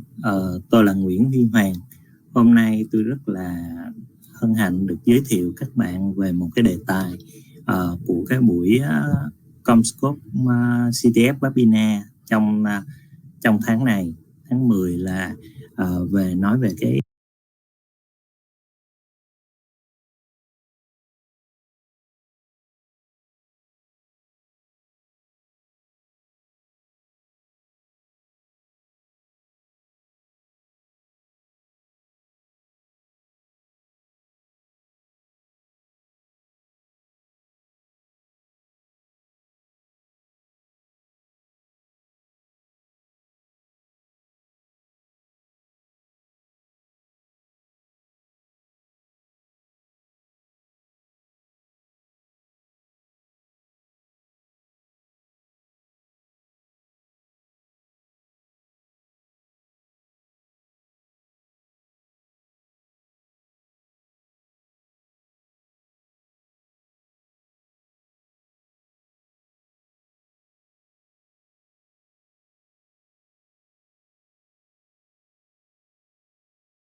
cập nhật các tiêu chuẩn của ISO IEEE, IEEE và TAA. Thật ra thì cái bài này rất là khó, là tại vì nói về tiêu chuẩn thực sự chúng ta vừa quan tâm và vừa đồng thời là chúng ta cũng không thích tiêu chuẩn lắm, tại vì tiêu chuẩn nó đòi hỏi là chúng ta sẽ phải tuân theo nó, và đồng thời là nó đưa ra những cái quy trình khá là ngặt nghèo để mà đạt được cái hiệu suất tốt nhất cho hệ thống cáp mạng. Tôi là Nguyễn Huy Hoàng, phụ trách kỹ thuật của CommScope ở Việt Nam, Campuchia và Myanmar. Thì hôm nay tôi sẽ trình bày về một số cái cập nhật đó. Thì chỉ vài ngày trước, trong cái cuộc họp của các cái nhóm xây dựng bộ chuẩn ISO IEC GTC1 và SC25 lần thứ 77 được tổ chức dưới sự tham gia của 39 chuyên gia từ 11 quốc gia, bao gồm Úc, Trung Quốc, Đan Mạch, Pháp, Đức, Anh, Ireland và Nhật Bản, Singapore, Thụy Sĩ và Mỹ, để bổ sung các cái cần thiết cho cái tiêu chuẩn cập nhật. Thì theo cái lịch trình ngày hôm nay á, thì chúng ta sẽ có cái phần đầu tiên gọi là phần giới thiệu, thứ hai là cập nhật tiêu chuẩn ISO IEC, thứ ba là cập nhật tiêu chuẩn IEEE, và thứ tư là tiêu chuẩn TAI TR42. Và nếu bạn tham gia đủ 45 phút thì bạn sẽ nhận được một cái tín chỉ giáo dục thường xuyên của Big C, giống như sẽ được gửi qua email trong vòng 24 tiếng cho cái email riêng của bạn. Và phần cuối cùng là phần hỏi đáp. Thì nếu bạn có câu hỏi nào, bạn có thể đặt câu hỏi lên trên cái phần chat và tôi sẽ cố gắng tôi trả lời. Thực tế là cũng không phải lúc nào tôi cũng có câu trả lời, nhưng mà tôi hy vọng là tôi có một số cái thông tin cập nhật để mà tôi có thể giải đáp một số câu hỏi của các bạn. Thì chúng ta sẽ đi tới cái phần đầu tiên, nó gọi là cập nhật về tiêu chuẩn ISO IEC trước ha. Thì đối với bộ chuẩn ISO IEC này thì đây là một bộ chuẩn quốc tế, và nó sẽ được nó đã được xây dựng từ rất là lâu, và nó nói về cái hệ thống cáp cũng như là các cái cách để mà xây dựng, thiết kế cái hệ thống cáp cho cái hệ thống cáp mạng trong nhà. Thì nó được phân thành nhiều cái thành phần khác nhau, và bộ chuẩn này người ta đã cập nhật thêm một số cái thành phần. Ví dụ như bạn thấy các cái khu vực màu cam ấy, là nó nói về cái số lượng các cái ứng dụng mà được sử dụng trên cái ứng dụng một đôi. Trước đây cáp của chúng ta thì thường là 4 đôi, thì hiện tại nó có một số cái chỉnh sửa và nó đưa các cái ứng dụng cho cái cáp một đôi với cái cách mà trước đây tôi nhớ là trong năm vừa rồi á, thì có nói về cái ứng dụng cáp một đôi, một be. Thì trong cái bộ chuẩn của ISO IEC người ta đã bắt đầu cập nhật thêm, hoặc là các cái 14763/5 á, thì người ta đưa ra về cái sustainability, tức là cái phát triển bền vững cho cái môi trường, cho cái hệ thống cáp của mình, cũng như là một số cái cập nhật về cái hệ thống mà bảo mật của 24383 là bảo mật cho cái hệ thống cáp mạng, bảo mật vật lý, cũng như là 14763/6 là nó nói về những cái kỹ năng về cái hệ thống cáp. Thì đây là một số cái cập nhật chính cho cái ISO IEC. Và chúng ta sẽ thấy cái đầu tiên á, là cái mà thường chúng ta nghe nhiều nhất là 14763/3, và đây là phiên bản 2024. Nó đưa ra cái chỉ định về các cái hệ thống cáp cũng như phương pháp kiểm tra đo kiểm cáp quang đã lắp đặt và được thiết kế theo tiêu chuẩn tại chỗ, bao gồm cả cái bộ ISO IEC 11801. Thì trong cái định nghĩa của cái 14763 từ xưa giờ, nó nói về cái máy test, cái cách mà cắm các cái dây launch, cái dây để mà test, cũng như các cái đầu nối reference, cũng như là cái test cord, những cái thông số về mà cái sợi dây test, kiểm tra về sơ bộ là visual inspection, cũng như là lau sạch cái bề mặt, cũng như là các cái bài test về OLTS trên, tức là test về cái C-Hao ở trên cái đầu MPO. Thì tất cả những cái thông số này chúng ta có thể thấy là nó rất là nhiều và nó khá là quen thuộc nếu mà ai đã từng gọi là dùng nhiều. Thì chúng ta sẽ đi tới một cái phần kế tiếp cho cập nhật của cái này, đó là cái phần kiểm tra trực quang. Thì ở đây người ta đưa ra một số cái khó hơn một chút. Ví dụ như là ở đây để kiểm tra cái phần đầu quang này, thì trên thực tế ngay cả kinh nghiệm của tôi luôn vẫn thấy là cái việc mà kiểm tra cái đầu nối quang cực kỳ quan trọng, nhất là đối với những cái trung tâm dữ liệu càng hiện đại, càng nhiều đầu nối, càng cao cấp, thì cái việc mà kiểm tra đầu nối quang là nó sẽ được đặt lên hàng đầu. Và nếu chỉ vì một cái lỗi làm sai, nó không đạt được cái độ sạch cần thiết, thì chúng ta có thể mất rất nhiều công sức để sửa. Và cái quy trình mà kiểm tra trực quang này, kiểm tra cái độ sạch của cái đầu quang là một cái quy trình cực kỳ quan trọng. Thì ở đây người ta đưa ra một cái kiểm tra này là người ta bất kỳ đầu nối nào cũng phải được thực hiện làm sạch, kiểm tra cái độ sạch sẽ trước khi mà cắm vào một cái đầu nối khác, bất kể cái nào nha. Tức là mình không bao giờ mình được nói là cái đầu này mới xé ở trong bịch ni lông ra của hãng thì không cần phải kiểm tra. Mình sẽ dùng cái đèn, cái đầu đèn microscope để mình nhìn tất cả các đầu nối đó. Mình nhìn đảm bảo nó phải sạch trước khi mà cắm. Tại nếu cắm rồi, nếu nó bị bẩn một tí xíu thì rất có thể sẽ xảy ra cái tình huống rất là xấu. Và đối với lại những cái đầu đó thì người ta sẽ kiểm tra trên cái ống trụ, tức là cái ống trụ 250 micron á, tức là đối với sợi quang thì nó có một cái đoạn ống nhỏ khoảng 250 micron và phải làm sạch cái diện tích 250 micron đó. Tức là nếu mà đầu LC á, thì nó là cái ferrule bằng sứ ở cái tầm 250 phải được làm sạch hoàn toàn. Và đối với những cái đầu MPO thì nó có cái khớp nối hình chữ nhật, tức là bề mặt của đầu MPO là hình chữ nhật 6,4 x 2,5, thì cái bề mặt đó phải được làm sạch hoàn toàn, đảm bảo là nó sạch hoàn toàn trước khi mà cắm vào. Và người ta sẽ sử dụng cái thiết bị kiểm tra có cái độ phóng đại lớn và đồng thời dưới cái ánh sáng xiên để kiểm tra các cái mảnh vụn lơ lửng hoặc là dính không chắc ở trên những cái ống đó, những cái bề mặt đó, và đảm bảo là cái quy trình của nó sẽ là kiểm tra trước, nếu mà tốt thì đấu nối, nếu mà nó bị bẩn thì phải lau khô và tiếp tục kiểm tra lại lần nữa.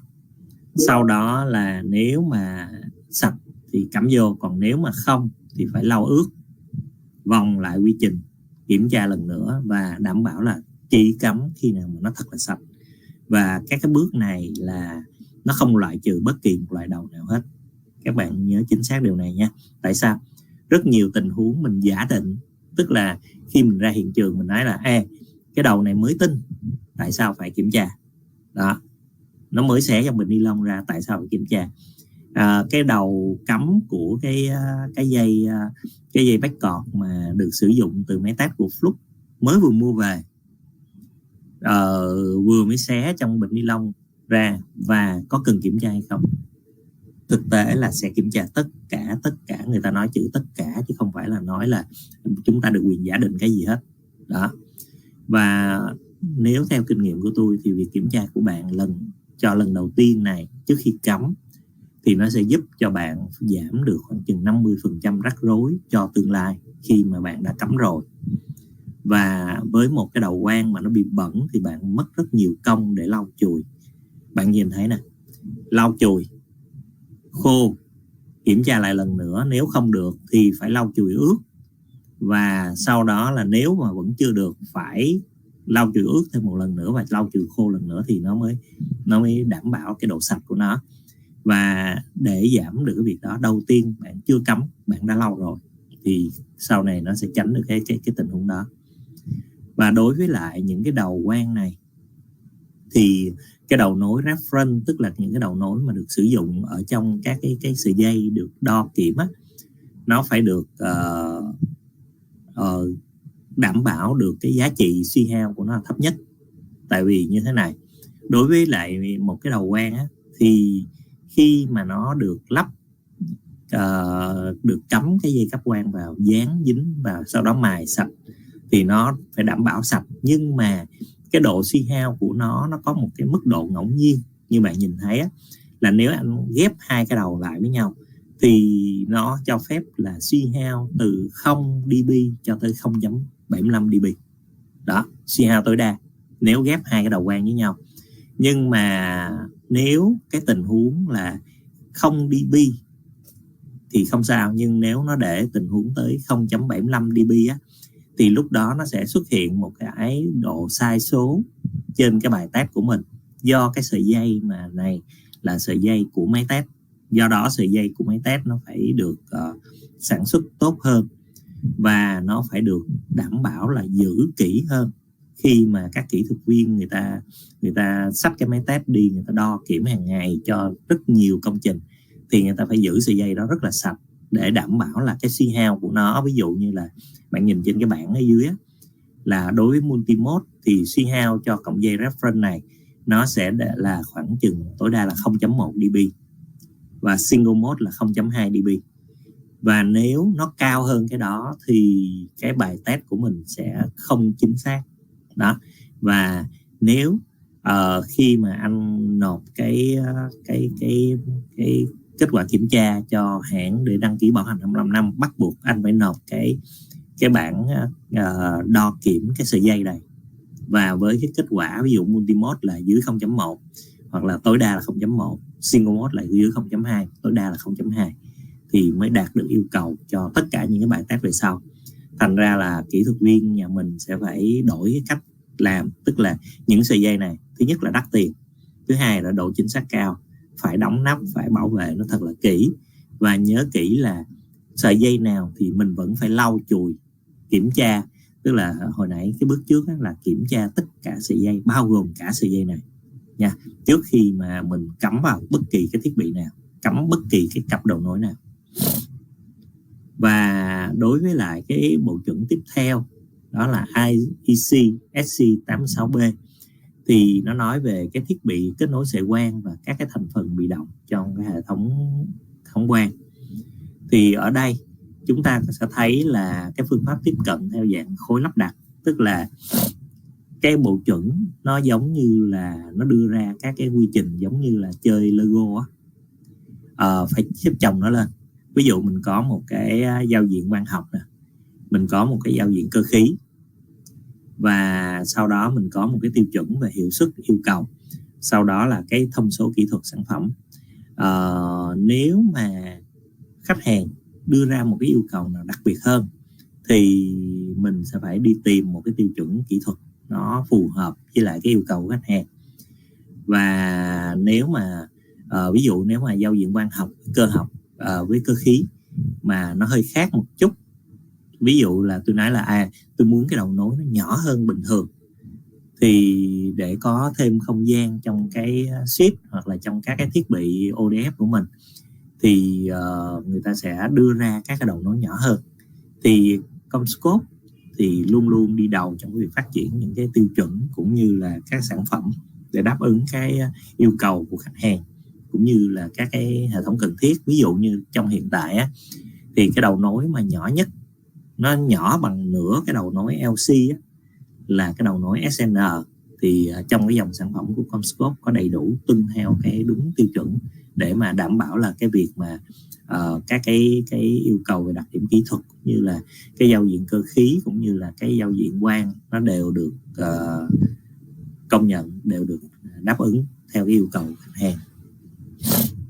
Và cái tiêu chuẩn về hiệu suất kết nối thì cái tiêu chuẩn ví dụ như là IEEE 61753-1 nó gọi là cái tiêu chuẩn về thiết bị kết nối sợi quang và các thành phần thụ động cũng như là tiêu chuẩn hiệu suất.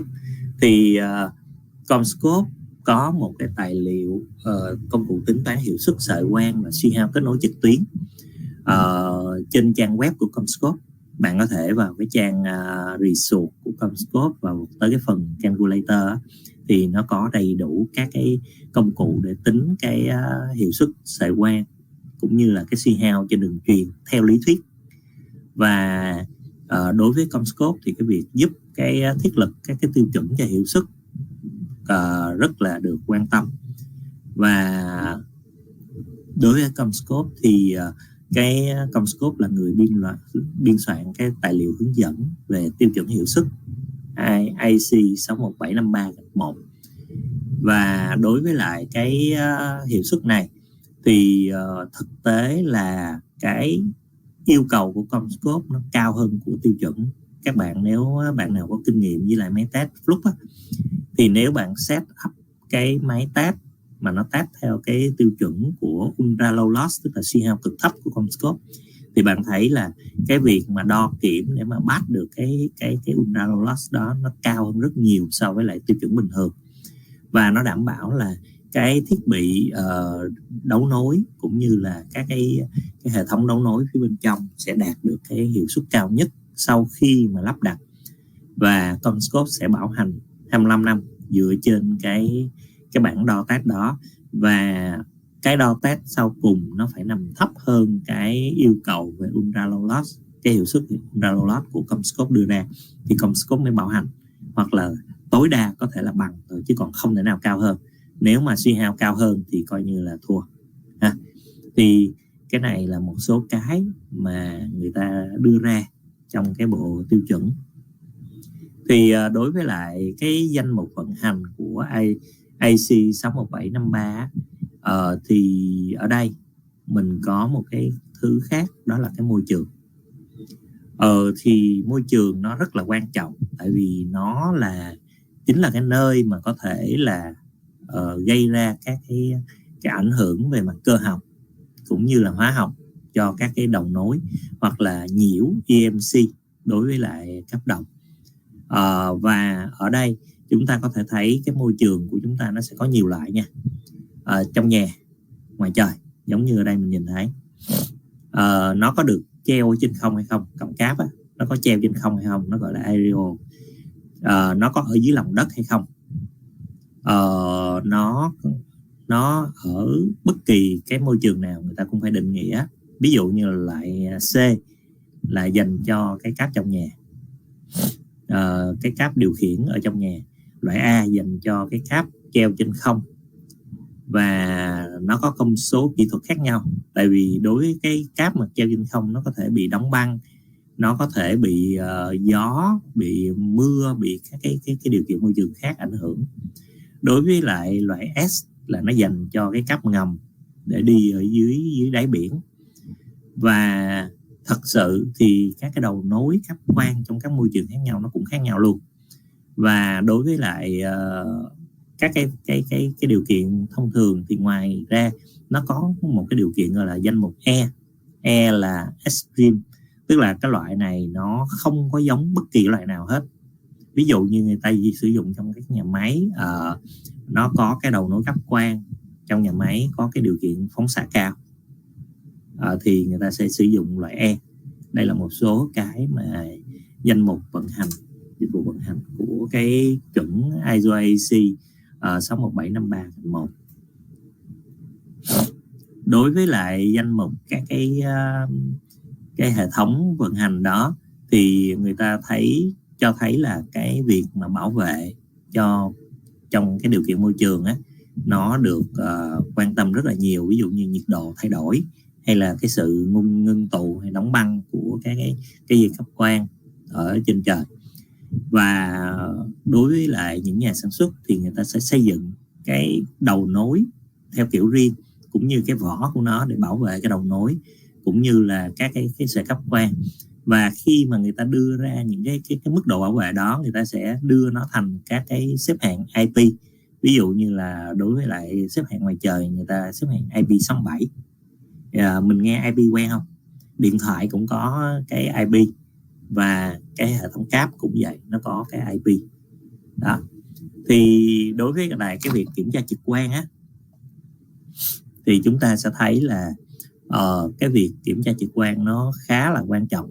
Và đối với CommScope thì chúng tôi đã làm việc trong nhóm làm việc 3 của loạt 11801 hoặc là 14763.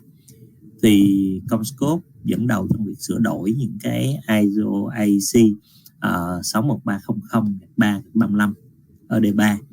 Nó nói về cái thiết bị kết nối sợi quang và các bộ phận thụ động, quy trình đo kiểm cơ bản. Phần 335 là kiểm tra và đo lường, cũng như là cái định nghĩa. Thì ở đây mình sẽ thấy là cái việc mà kiểm tra trực quan khá là quan trọng. Trong cả 10 năm qua thì có nhiều báo cáo về cái việc tái kiểm tra kém và mối tương quan giữa các hệ thống khác nhau. Tức là sẽ có nhiều báo cáo là cái việc mà đo này nó sẽ thay đổi kết quả như thế nào. Và cái điều này nó được xác nhận trong cái việc kiểm tra cái vòng tròn, cái khu vực mà các nhà sản xuất thiết bị thử nghiệm. Ví dụ như là mình sẽ thấy là có một cái sự khác biệt lớn về số lượng vết xước ở trong cái vùng zone A và zone B. Theo cái báo cáo của IEEE TR 63367 thì cái bề mặt cuối bị nhiễm bẩn, đó là cái lỗi chính trong cái hiện trường. Tức là chúng ta sẽ thấy là cái mà xảy ra lỗi nhiều nhất là bị bẩn trên bề mặt. Và đối với lại cái cải tiến trong cái phương pháp thử nghiệm bao gồm là kiểm tra độ sạch của toàn bộ đầu cuối ferrule MT, tức là cái phần mà cái đầu bằng sứ màu trắng á, mặt cuối ferrule là kiểm tra toàn bộ coi nó có sạch không. Và người ta khuyến nghị là nên kiểm tra toàn bộ cái ống nối hình trụ với vùng tiêu chuẩn 250 micron, tức là nó nhỏ hơn, trong cái khu nhỏ hơn của cái ống bằng sứ đó một chút, khoảng 250 micron.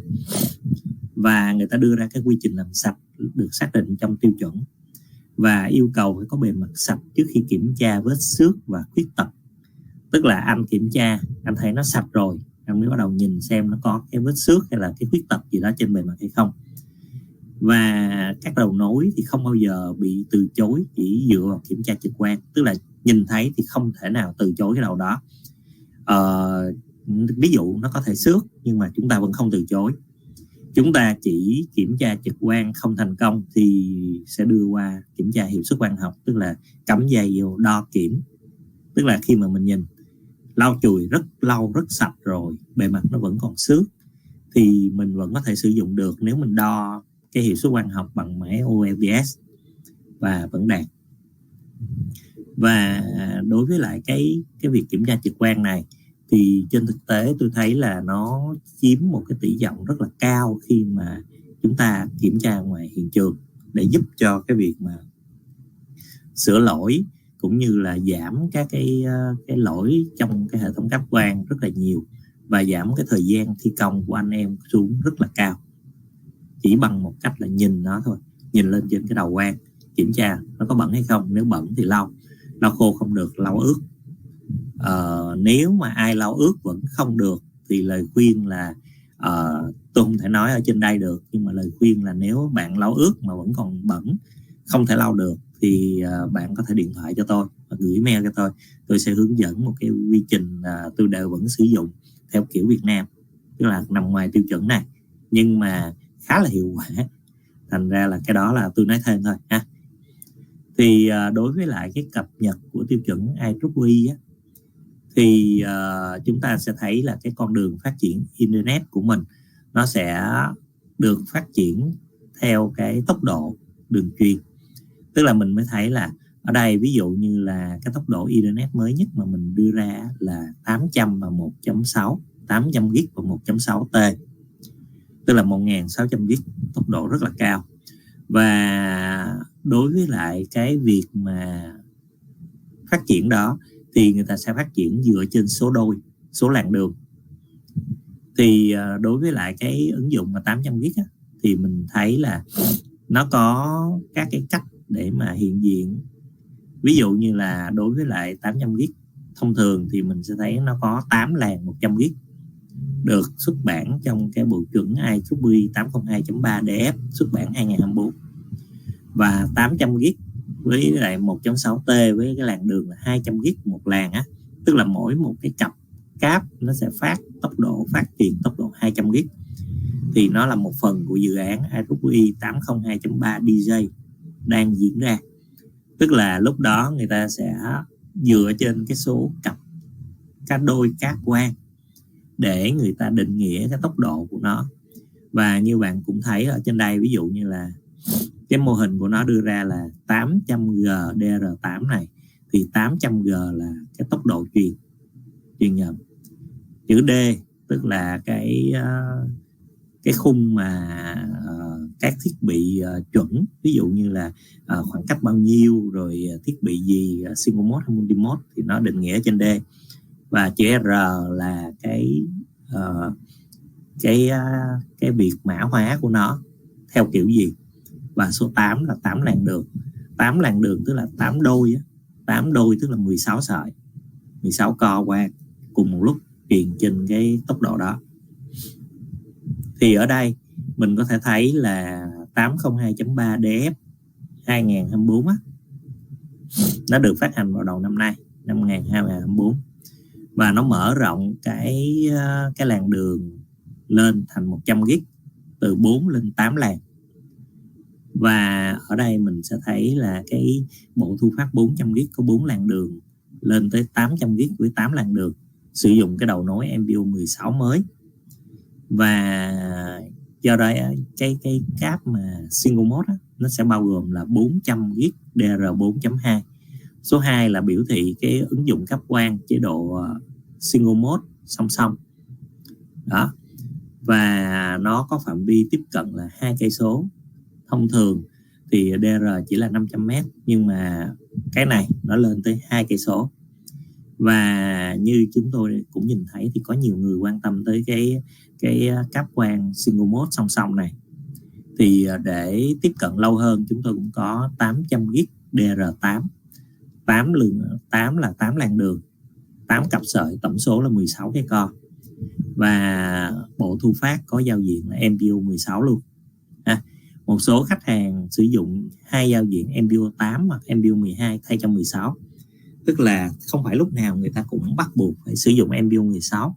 Trong một số tình huống người ta có thể thay đổi bằng cách là sử dụng cái MPO 12 hay là MPO 8, nhưng mà nó phải có 2 đầu MPO cùng một lúc để nó nâng thành 16 co.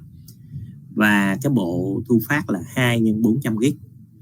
Và bên cạnh đó chúng tôi cũng có 800 GB theo kiểu 8.2, tức là 16 co nhưng mà lên đến 2 cây số đối với các ứng dụng multi mode.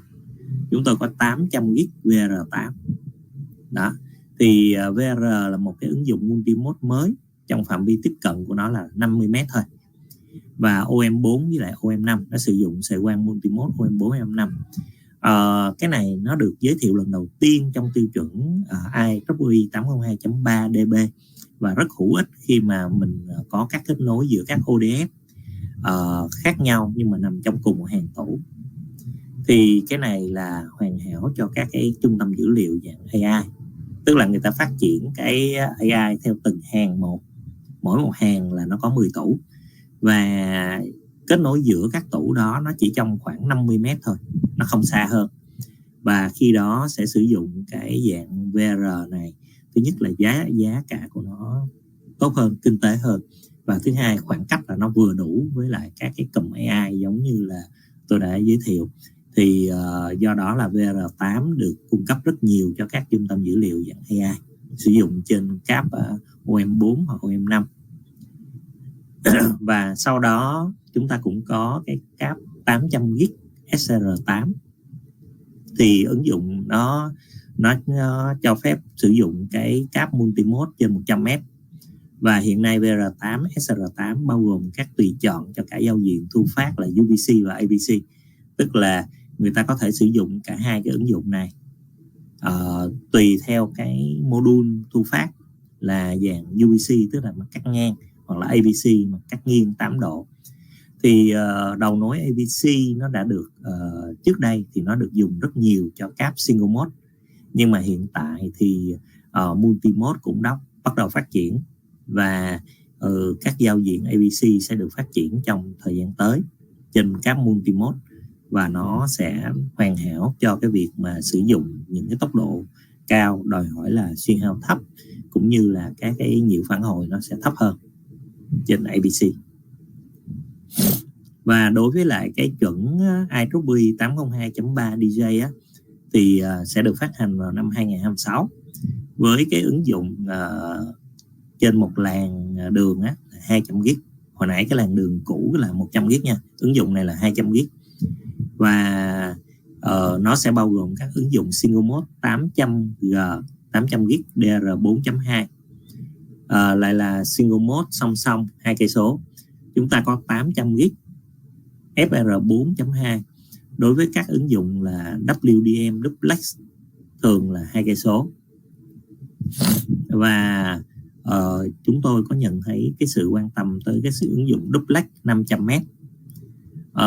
Ở đây chúng ta có cái 800GB FR4 và 800GB LR4 dài 10 cây số. 800GB LR4 là một cái ứng dụng khá là thú vị đó, tại vì nó sử dụng trên cái khoảng cách là 10 cây số, và các bộ thu phát của nó sẽ được thiết kế tốt hơn để nó sử dụng cho cái không gian là đi ngầm dưới biển, hoặc là những cái đường cáp mà siêu dài đi xuyên đất trên mặt đất, hoặc là dưới biển với cái đường dài cực dài. Và hiện nay thì người ta đã chuyển cái ứng dụng này sang cái phạm vi ngắn hơn, và cho thấy cái kết hợp trong cái phạm vi khoảng 10 cây số của dự án này. Và chúng tôi cũng có cái bộ thu phát là 1.6T đầu tiên, và 1.6T DR8 với lại DR8.2. Hiện nay đối với các cái ứng dụng mà FR4 hoặc là R4 thì từ cái tán sắt là một cái rất là quan tâm. Tại vì khi mà đưa ra tán sắt thì mình sẽ thấy là cái mức độ tán sắt ở trên mỗi cái sợi quang nó khác nhau, và trong đó là cái sự tán sắt nó sẽ ảnh hưởng rất nhiều tới cái việc mà giảm cái suy hao cho cái kênh truyền của mình. Thì chúng ta cũng thấy là đối với lại cái sự tán sắt thì nó được nó xuất hiện ở trên các cái đường kết nối single mode, và ở một cái mức độ mà suy hao càng ngày càng thấp trên tốc độ cao. Tức là bạn nên biết là như thế này, tốc độ thấp thì suy hao nó sẽ cho phép cao hơn. Ví dụ như là 10GB thì người ta nói là suy hao trên đường truyền cho phép là khoảng 2.6 dB, nhưng mà lên tới 40-100GB thì nó là 1.9 dB, hoặc là đối với cáp OM5 thì nó là 1.5 dB. Tức là nó OM4 là 1.5 dB, tức là nó rất là thấp so với lại cái mức bình thường. Nhưng mà cái sự tán sắt nó sẽ gây ra cái suy hao nó sẽ bị nâng lên, do là nó bị mất một số cái năng lượng, nó không phát vào đúng cái co. Và khi đó chúng là đối với lại những cái hệ thống internet thông thường á, thì cái việc mà giả định trường hợp xấu nhất là bước sóng và độ dốc tán sắc bằng 0, tức là coi như là cái tán sắc không có, để người ta tính cái suy hao, tức là người ta không thể nào người ta tính được tán sắc, thì người ta sẽ nói là cái này được giả định là nó bằng 0 đi đã, và xác định cái mức suy hao ở trên cái đó. Thì lúc này đối với lại 802.3 DJ thì tiêu chuẩn này đang áp dụng cái biện pháp là thống kê.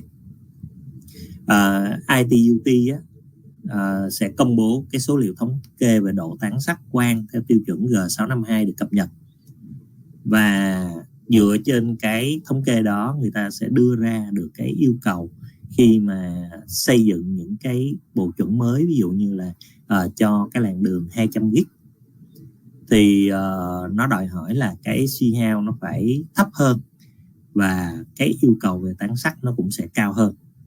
Nó sẽ đưa ra cái mức độ tán sắc thấp hơn rất là nhiều để đảm bảo được cái tín hiệu đầu cuối nó đủ mạnh để mà nhận được. Và ở đây thì CommScope có xuất bản một bộ dữ liệu sử dụng các cái lõi quang tìm thấy trong các CommScope, thì cho thấy là cái rất hiếm có cái sợi quang nào có cả độ dốc và bước sóng có độ tán sắc bằng 0. Tức là thực tế là các sợi quang đều có tán sắc, không có ông nào mà không có tán sắc hết. Và phần lớn các cái lõi quang nó sẽ được thiết kế cũng như sử dụng cho nó bị tán sắc trong một cái điều kiện hẹp thôi, ví dụ như là trong cái khoảng bước sóng đó, hoặc là cái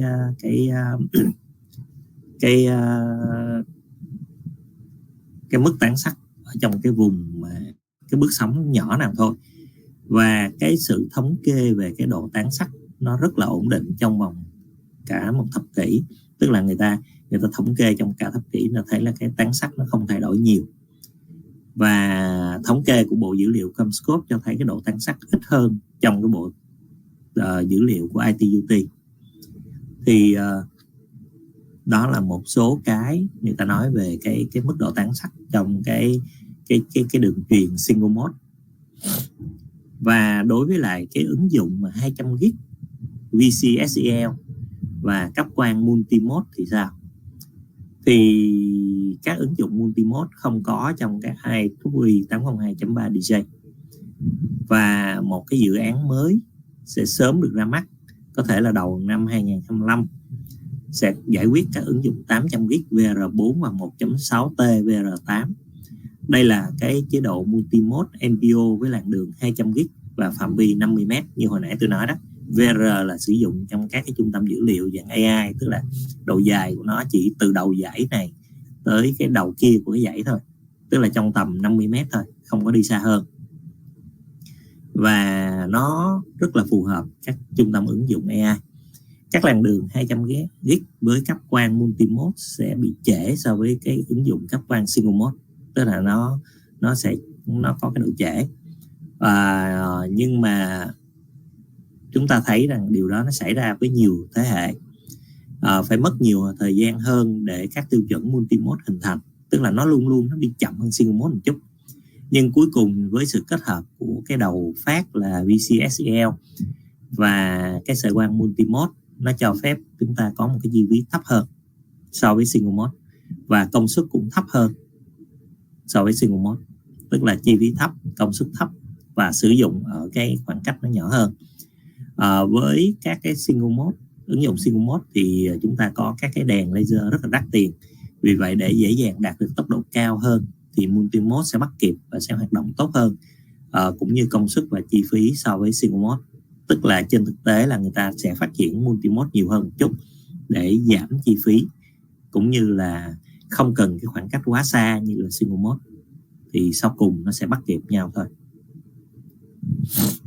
Thì đối với lại cái tiêu chuẩn cập nhật mà TR42 cho hệ thống cáp viễn thông á, thì cái tiêu chuẩn này nó dành cho những cái khu vực cơ sở hạ tầng của khách hàng, như là khu thương mại, khu dân cư, các cái khu công nghiệp hoặc là khu vực y tế, các cái nhà máy.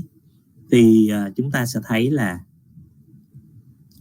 cái việc mà đưa ra cái tiêu chuẩn TR42 thì nó là một cái cơ sở để mà CommScope đưa ra các cái giải pháp cũng như là hệ thống dẫn đầu cái thị trường của mình. Ví dụ như là chúng tôi gặp phải cái tình huống là cần phải có các cái 6 và cái 6A trong hiện tại để hỗ trợ ứng dụng 2.5 GB và 5 GB, và nó là mục tiêu cho các cái điểm truy cập Wi-Fi, ví dụ như các access point Wi-Fi. Thì CommScope đã bắt tay vào thực hiện điều đó và tạo ra TAA TSB 5021, và nó trở thành cái hướng dẫn và yêu cầu đối với lại cái cáp CommScope XL5.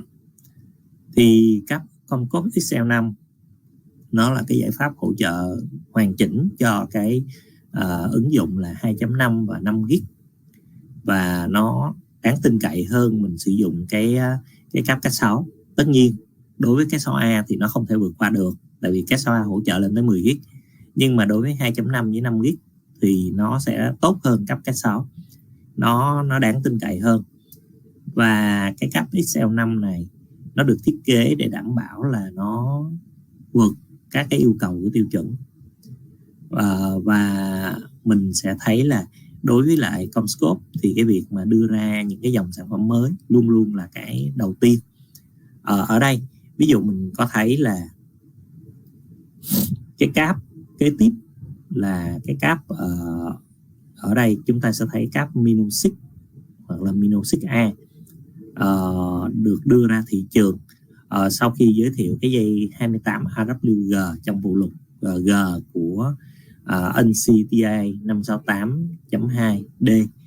Thì cái cáp mà 28 AWG này nó rất là nhỏ, tức là cái lõi của nó nhỏ hơn, và nó rất là cần thiết trong các cái ứng dụng của các cái panel đồng hoặc là cáp nhảy đồng có cái mật độ cực cao, tức là nó khít vào nhau, tại vì cái cáp này nó rất là nhỏ, và nó cho phép là cái dây cỡ 28 AWG này nó sẽ phải tuân theo tiêu chuẩn. Ví dụ như là ở đây mình sẽ thấy là TA 568.2D, và nó cho phép là đưa ra một loại cáp nhỏ hơn rất nhiều, sử dụng trong môi trường mật độ cao, và đảm bảo được cái khả thi trong cái việc đo kiểm cũng như là tuân theo tiêu chuẩn quốc tế yêu cầu. Thì đối với lại cái việc mà cấp nguồn qua Ethernet thì chúng ta thấy cái yêu cầu về cái cấp nguồn, nó yêu cầu cái hệ thống cáp của mình nó không chỉ hỗ trợ tín hiệu và nó cũng như là dữ liệu, mà còn phải phân phối cái điện nguồn cho cái hệ thống các thiết bị nằm ở phía ngoài của khách hàng, ví dụ như các camera, các anten, các access point, không cần điện nguồn mà chỉ cần cắm dây, nó gọi là công nghệ PoE. Thì cái việc cung cấp điện nguồn này nó rất là tốn kém, do đó là cái việc lắp đặt các cái ổ cắm điện cho các cái thợ điện là một cái đề xuất cực kỳ tốn kém. Và nếu mà loại bỏ được cái ổ cắm điện ở những cái khu vực mà đòi hỏi là của các adapter, của cái camera hoặc là access point, thì nó tiết kiệm được rất nhiều chi phí.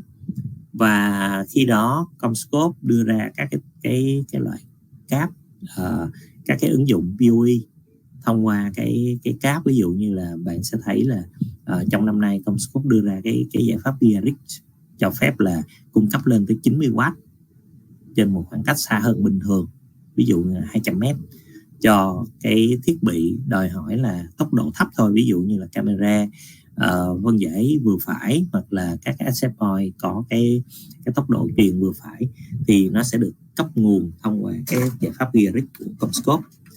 Đối với cái việc đo kiểm tier 1, tier 2 của thiết bị OLTS hoặc OTA để lắp đặt và chứng nhận tại hiện trường, thì CommScope đưa ra các cái tài liệu để làm rõ hơn cho những cái việc đó.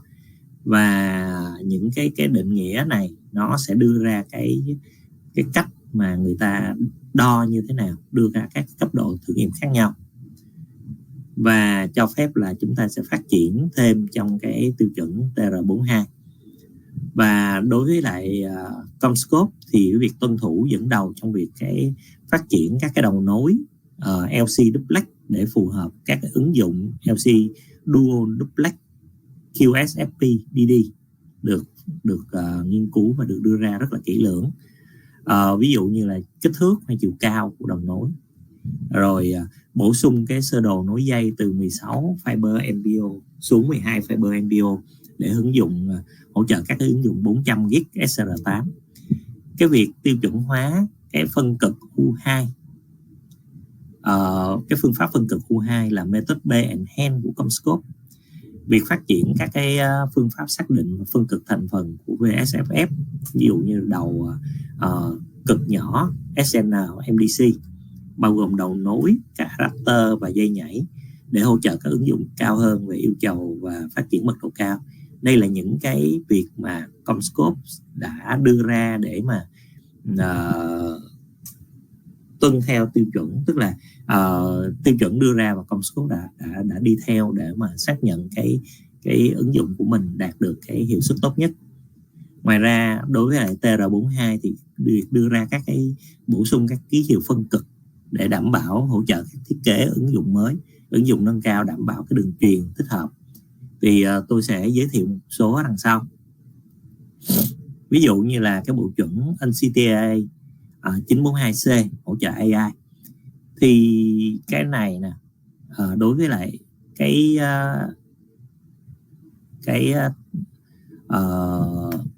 trung tâm dữ liệu mà dạng AI, nó yêu cầu cái băng thông rất là cao và cái hệ thống cáp mật độ cũng rất là cao. Tại vì AI là trí tuệ nhân tạo và nó đòi hỏi là nó phải hoạt động một cách rất là mạnh phía bên trong. Và AI hiện tại nó tiến tới bước là nó tự học, thành ra nó đòi hỏi là cái liên kết giữa các cái trong cái hệ thống cluster AI của nó được liên kết rất chặt chẽ, và nó sẽ sử dụng cái cấu trúc cáp mạng của nó là gọi là AI Data Center Fabric trong cái TA 942C. Và thông thường cái hệ thống cáp này nó rất là dày, vì các cổng nó giao tiếp với tất cả các cổng khác ở công suất tối đa bằng cách sử dụng các cái kết nối tối thiểu. Tức là như thế này, một cái cổng switch bình thường thì mình sẽ thấy là nó chỉ kết nối với một cái cổng switch khác, nhưng mà đối với hệ thống AI thì nó đòi hỏi là một cổng switch phải kết nối với là 4 cổng switch khác hoặc là 5 cổng switch khác, và tương lai có thể phải nhiều hơn nữa. Và lúc đó một cái con switch nó sẽ nối với lại khoảng 5-6 con switch khác một cách gọi là ngay lập tức, tức là nó kết nối dạng là không có cái điểm nút chặn ở giữa. Tức là khi mà cái cấu trúc chuyển mạch này nó đòi hỏi là tất cả những cái cổng nào cũng có thể giao tiếp với bất kỳ một cổng nào khác trong cấu trúc, với cái dung lượng băng thông là tối đa đó ở cả hai cổng. Thì mình sẽ thấy cái hệ thống cáp của nó đòi hỏi là rất là cao. Và như chúng ta nhìn thấy ở đây á, ví dụ là cái hệ thống mà TA942 Full Mesh này, thì mình sẽ thấy một con switch nó sẽ nối với lại tất cả các con switch khác ở trong hệ thống, và nó không có cái điểm gọi là ngắt. Tức là khi anh muốn chuyển từ một vị trí từ một cái server nào đó chuyển tới một cái server khác, nó chỉ đi ngang qua hai con switch và nó chạy trực tiếp tới luôn. Tức là không có, thì cái hệ thống dây này bạn sẽ hiểu là nó rất là nhiều, rất là dày đặc ở trong các trung tâm dữ liệu AI, và nó đòi hỏi là chúng ta phải quan tâm nó nhiều hơn, cũng như là đảm bảo cái việc cắm nó phải chính xác hơn và nó phải hoạt động 100%. Nếu mà nó có vấn đề thì lập tức cái hệ thống nó có thể dừng lại liền đó. Và cái cấu trúc này nó cho một cái tốc độ rất là cao, cũng như độ sẵn sàng rất là cao. Khi mà chuyển là nó tới liền, chứ còn không có cái chuyện gọi là chuyển mà nó có một cái khoảng thời gian chết nào đó. Thì cấu hình chung của máy chủ GPU sử dụng trong AI á, thì ở đây là một cái chip của trung tâm dữ liệu AI. Nó có 6-8 cổng Ethernet hoặc InfiniBand 400 GB. Tức là cái cổng đằng sau của nó cho một cái con chip đó, nó có cái 6-8 cổng Ethernet hoặc InfiniBand 400 GB. Và với cái bộ xử lý đồ họa thì nó cung cấp bởi NVIDIA, và nó có thêm cổng để quản lý cũng cũng như là cổng để bổ sung Ethernet ở phía đằng sau. Cái lưng của nó sẽ có các cái cổng, ví dụ như là 2 cổng 400GB Ethernet hoặc InfiniBand, 2 cổng 100GB làm in-band management, và đối với lại cái quản lý out of band á, thì nó có một cổng 1GB được lắp ở phía đằng sau. Bạn sẽ thấy là nó rất là nhiều thứ, và kết cấu của một cái hyperscale fabric trong các mạng AI lớn hơn. Ví dụ như là nếu mà mình có một cái trung tâm dữ liệu AI loại cực lớn, tức là hồi nãy mình đang nói tới AI nhỏ, đây là AI lớn nè, thì nó sẽ được kết nối từ Leaf Switch tới các spine hoặc là fabric switch cho từng loại kết nối khác nhau, và mỗi một spine với lại fabric switch được kết nối với tất cả các super spine switch, tức là các cái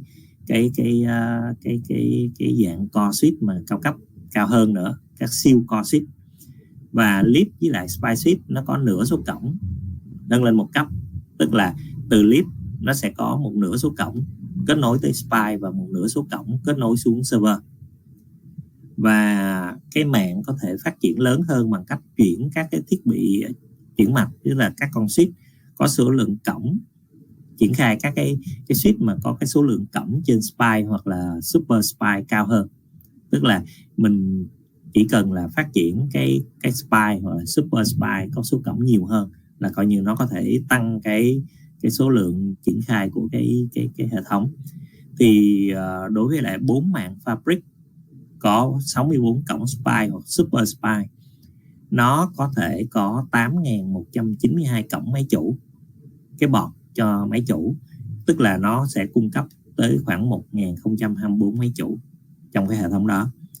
Và nếu mà cái mạng fabric với 128 cổng spine hoặc super spine thì nó có 32.768 cổng máy chủ, tức là nó cung cấp cho, nó có thể kết nối cho 4.096 máy chủ.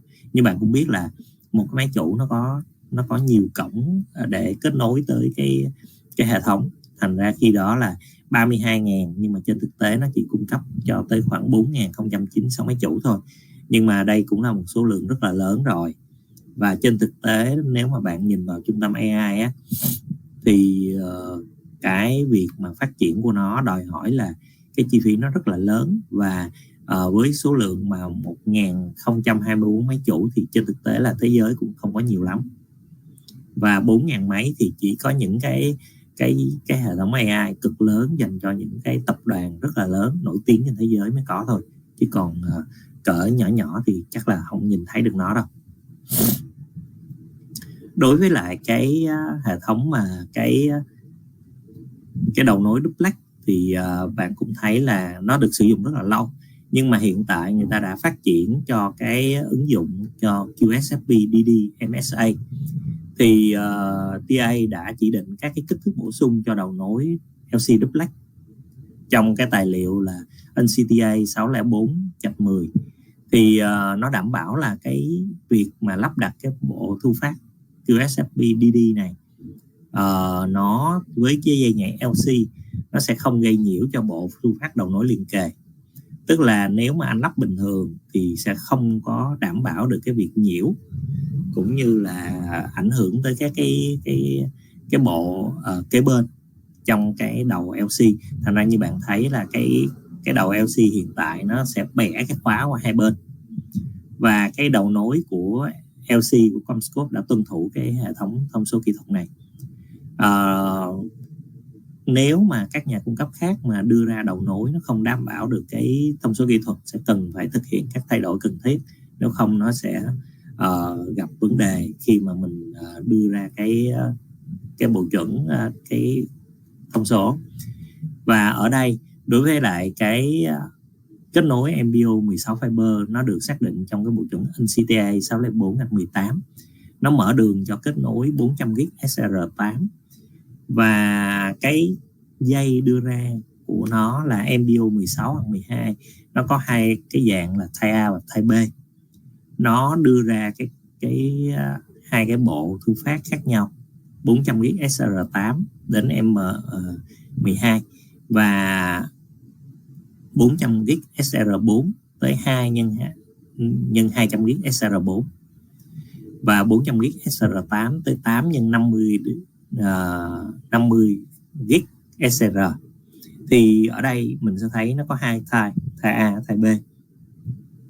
Và mình sẽ thấy là đối với CommScope thì cái việc mà đưa ra cái method cái phân cực cho cái đầu nối là method B-Enhance thì nó đã được tiêu chuẩn hóa thành cái method U2 trong cái phiên bản là NCTA 568-3 phát hành năm 2022. Và cái method U2 này nó cho phép mình có thể cắm trực tiếp cái dây cấp quang từ dây MPO vào cassette mà không cần phải lật đầu hay gì hết, cứ cắm là chạy. Và nó đảm bảo là được chéo toàn bộ đường truyền, không cần phải sử dụng thêm cái backup chéo. Và nó sẽ giúp cho cái việc mà cắm rút trong cái hệ thống nó đơn giản hơn. Và bên cạnh đó thì method A thì người ta chuyển thành U1. Thì đối với method A thì cái đặc điểm của nó là các cái dây của nó là đi thẳng và nó sẽ yêu cầu một khớp chéo ở đâu đó. Và thông thường người ta sẽ có thể là sử dụng cái dây nhảy chéo bằng cách là sử dụng dây nhảy duplex AA hoặc là duplex AB. Và một đầu nó sẽ là A, một đầu còn lại phải là AB. Thì khi mà chuyển qua method U1 á, thì người ta sẽ không cần phải làm cái động tác dây nhảy đó, nhưng mà người ta vẫn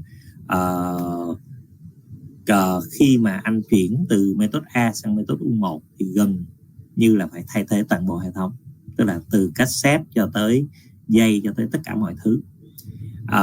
Đối với lại cái chuẩn B, method B chuyển sang U2 của CommScope thì chỉ cần thay đổi một vài thành phần tối thiểu trong cái hệ thống là coi như nó đạt được cái điều đó. Thì hiện tại con đường chuyển đổi method B sang method B-Enhance thì nếu mà khách hàng sử dụng method B có thể nâng cấp sang method B-Enhance chỉ bằng cách thay thế các module quang, tức là cái cassette. Tất cả các thành phần trong hệ thống cáp thì nó được không cần phải thay đổi. Ví dụ như thiết bị dây nhảy cấp trục có thể không cần. Đối với lại cái hệ thống method B-Enhance thì việc lật cái module, hồi xưa nếu mà mình sử dụng cái method B của CommScope hoặc là một số hãng thì đối với CommScope thì cái việc mà cần phải lật cái mặt alpha beta thì cần cho một đầu, nhưng mà hiện tại method B-Enhance thì không cần nữa. Và giải pháp mà ultra low loss trong cái method B-Enhance nó cho phép mình có một cái suy hao vượt trội và cho phép đạt được cái khoảng cách dây nó đi xa hơn rất là nhiều. Và khi đó cái việc mà giảm cái chi phí nó cũng sẽ tốt hơn rất là nhiều khi chuyển qua ultra low loss. Đối với lại cái đầu nối VSFF, tức là very small form factor, cái dây đầu nối cực nhỏ, thì cái định nghĩa về thành phần và phương pháp phân cực của nó sẽ hơi khác một chút.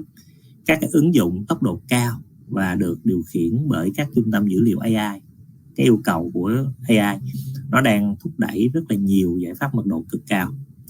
Và khi đó cái việc tiêu chuẩn hóa các cái đầu kết nối SN và MDC đều đã bị tạm dừng do vấn đề về quyền sở hữu trí tuệ. Tuy nhiên là các cái nhà sản xuất, các ngành công nghiệp đang tiến tới triển khai các giải pháp này, tức là người ta sẽ từ từ người ta sẽ sử dụng cái giải pháp này, do là cái bản quyền người ta cần phải làm việc với lại bên đưa ra cái sáng chế. Và lúc này mình sẽ thấy là các cái đầu nối loại siêu nhỏ, ví dụ như bạn nhìn cái hình bên tay trái trên cao này, là đầu LC. Thì đối với lại cái đầu mà mình sử dụng nhiều nhất là LC và MBO thì hiện tại nó có MBO 16, một hàng nó có 16, LC thì chỉ có 2. Nhưng mà nếu mà nhìn đầu VSFF, ví dụ như là SN hay là MDC, thì một đầu này kích thước nó cũng bằng một nửa cái đầu LC, một cái co quang, tức là một cái đầu này bằng một cái co, bằng một cái nửa cái đầu LC. Và lúc đó nó cho phép mình sẽ cắm một cách đơn giản hơn, tức là các cái đầu, cái cách mà người ta cắm á, là người ta sẽ sử dụng các cái đầu nối, các cái adapter, và nó cho phép là anh cắm A sang A và B sang B một cách rất là đơn giản. Nó sẽ phát triển những cái phương pháp để mà đưa ra cái phân cực một cách cực kỳ đơn giản trong cái tình huống là sử dụng những cái giải pháp mà VSFF này. Tại vì nếu phức tạp hơn thì người ta sẽ rất khó sử dụng, tại vì cái đầu này nó quá bé. Và cuối cùng là cái ký hiệu phân cực. Thì trên thực tế thì mình sẽ thấy là cái việc mà lắp đặt trong thực tế, ví dụ như là thiết kế xử lý sự cố, thì là một cái quy trình rất phức tạp. Khi mà mình nhìn vô các sợi dây vừa nhỏ và vừa nhiều đầu giống như vậy, để mà xác định được cái phân cực của nó trong thực tế nó rất là khó. Thành ra là khi mà thiết kế cũng như là cái cách mà sử dụng thì người ta sẽ đưa ra các cái ký hiệu phân cực để mình nhìn thấy trực quan hơn. Ví dụ như là đường truyền này, ví dụ nó là cái adapter là key up hay là key up key down, tức là cái key của nó một trái một lên một xuống, hay là cái key nó nằm cùng một phía trong cái đầu nối MPO, cái adapter MPO. Và những cái ký hiệu khác, ví dụ như là key up key down, hoặc là các cái ký hiệu về cái đầu cái sợi dây được định nghĩa là type A, type B, type C, U1, U2 này nọ, thì người ta đưa ra các cái icon cũng như các cái ký hiệu để đảm bảo là mình nhìn vô là mình sẽ dễ hiểu hơn và mình có thể phát triển nó nhanh hơn. Và sau này tôi tin là sẽ có một ngày mà người ta sẽ in tất cả những cái ký hiệu này lên trên cái thiết bị của mình để mà mình có thể dễ dàng sử dụng trong thực tế. Tại vì nó không giống như là LC bình thường. Đối với MPO, số lượng co nó nhiều hơn và nó cắm phức tạp hơn, thành ra khi đó nó đòi hỏi cái độ chính xác nó cao hơn. Thì nếu bạn tham gia tới lúc này thì bạn sẽ nhận được cái chứng chỉ đào tạo của Big C, nó được gửi tới cho bạn trong vòng 24 tiếng. Và đối với CommScope, bạn có thể vào các cái link của CommScope để xem thêm, cũng như là trang web của CommScope để xem các cái đó. Và đây là tới phần câu hỏi và giải đáp. Tôi sẽ xem là có câu hỏi nào để mình thì hiện tại là chúng ta không có câu hỏi nào, nhưng mà tôi sẽ không dừng ở đây. Khi mà bạn có câu hỏi nào cần được giải đáp thì xin hãy gửi tới cho tôi sẽ cố gắng tôi tìm hiểu thông tin để tôi giải đáp cho các bạn. Tại vì cái tiêu chuẩn là cái thứ đầu tiên, nó sẽ dẫn đường cho các nhà sản xuất, và đồng thời nó dẫn đường cho khách hàng để đưa ra những cái giải pháp cho cái vấn đề của mình. Mỗi một công ty, mỗi một cái cá nhân đều có một vấn đề riêng, và nó đòi hỏi là phải được giải quyết bằng một cách nào đó. Thì khi mà có vấn đề thì tiêu chuẩn sẽ giúp cho bạn tìm ra được cái giải pháp cho mình. Thì cái bài nói ngày hôm nay thực tế đối với tôi nó rất là bổ ích, là tại vì như thế này, ngay cả tôi cũng cần phải cập nhật, tại vì có nhiều thông tin tôi cũng không rõ, tôi không biết, thì qua cái bài này tôi cũng nắm được thêm một chút. Thì hy vọng là các bạn nắm được những cái mà tôi đã nói, và nếu có cái nào mà bạn chưa rõ thì bạn sẽ có thể gửi câu hỏi cho tôi. Nếu tôi không biết thì tôi sẽ đi hỏi các chuyên gia, sư phụ của tôi để mà trả lời cho các bạn. Và hy vọng là chúng ta sẽ gặp nhau trong các cái bài của CommScope trong các tháng sắp tới. Thì các cái đề tài cho các tháng sắp tới cũng rất là thú vị. Rất cảm ơn các bạn đã tham gia các buổi ngày hôm nay. Tôi xin kết thúc ở đây. Xin chào các bạn.